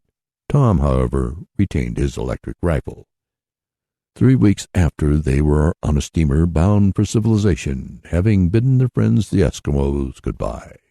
"Homeward bound," remarked Tom some time later, as they were in a train speeding across the continent. "It was a great trip, and the gold we got will more than repay us, even to building a new airship. Still, I can't help feeling sorry about the Red Cloud." "I don't blame you," returned Ned. "Are you going to build another airship, Tom?" "Not one like the Red Cloud, I think. But I have in mind plans for a sort of racing craft. I think I'll start it when I get back home." How Tom's plans developed, and what sort of craft he built, will be related in the next volume of this series, to be called Tom Swift and his Sky Racer, or the Quickest Flight on Record. In that will be told how the young inventor foiled his enemies, and how he saved his father's life. Our friends arrived safely at Shopton in due season. They learned that the two Foggers had reached there shortly before them. Tom and his party decided not to prosecute them, and they did not learn the identity of the men who tried to rob Tom of the map. "But I guess Andy won't go about boasting of his airship any more," said Ned, "nor of how he got our gold mine away from us. He'll sing mighty small for a while." The store of gold brought from the north proved quite valuable, though but for the unforeseen accidents our friends could have secured much more. Yet they were well satisfied. With his share, Abe Abercrombie settled down out west. Mr. Damon gave most of his gold to his wife. Mr. Parker bought scientific instruments with his. Ned invested in his bank stock, and Tom Swift, after buying a beautiful gift for a certain pretty young lady, used part of the remainder to build his Sky Racer. And now, for a time, we will take leave of Tom and his friends, and say goodbye. End of Tom Swift in the Caves of Ice by Victor Appleton.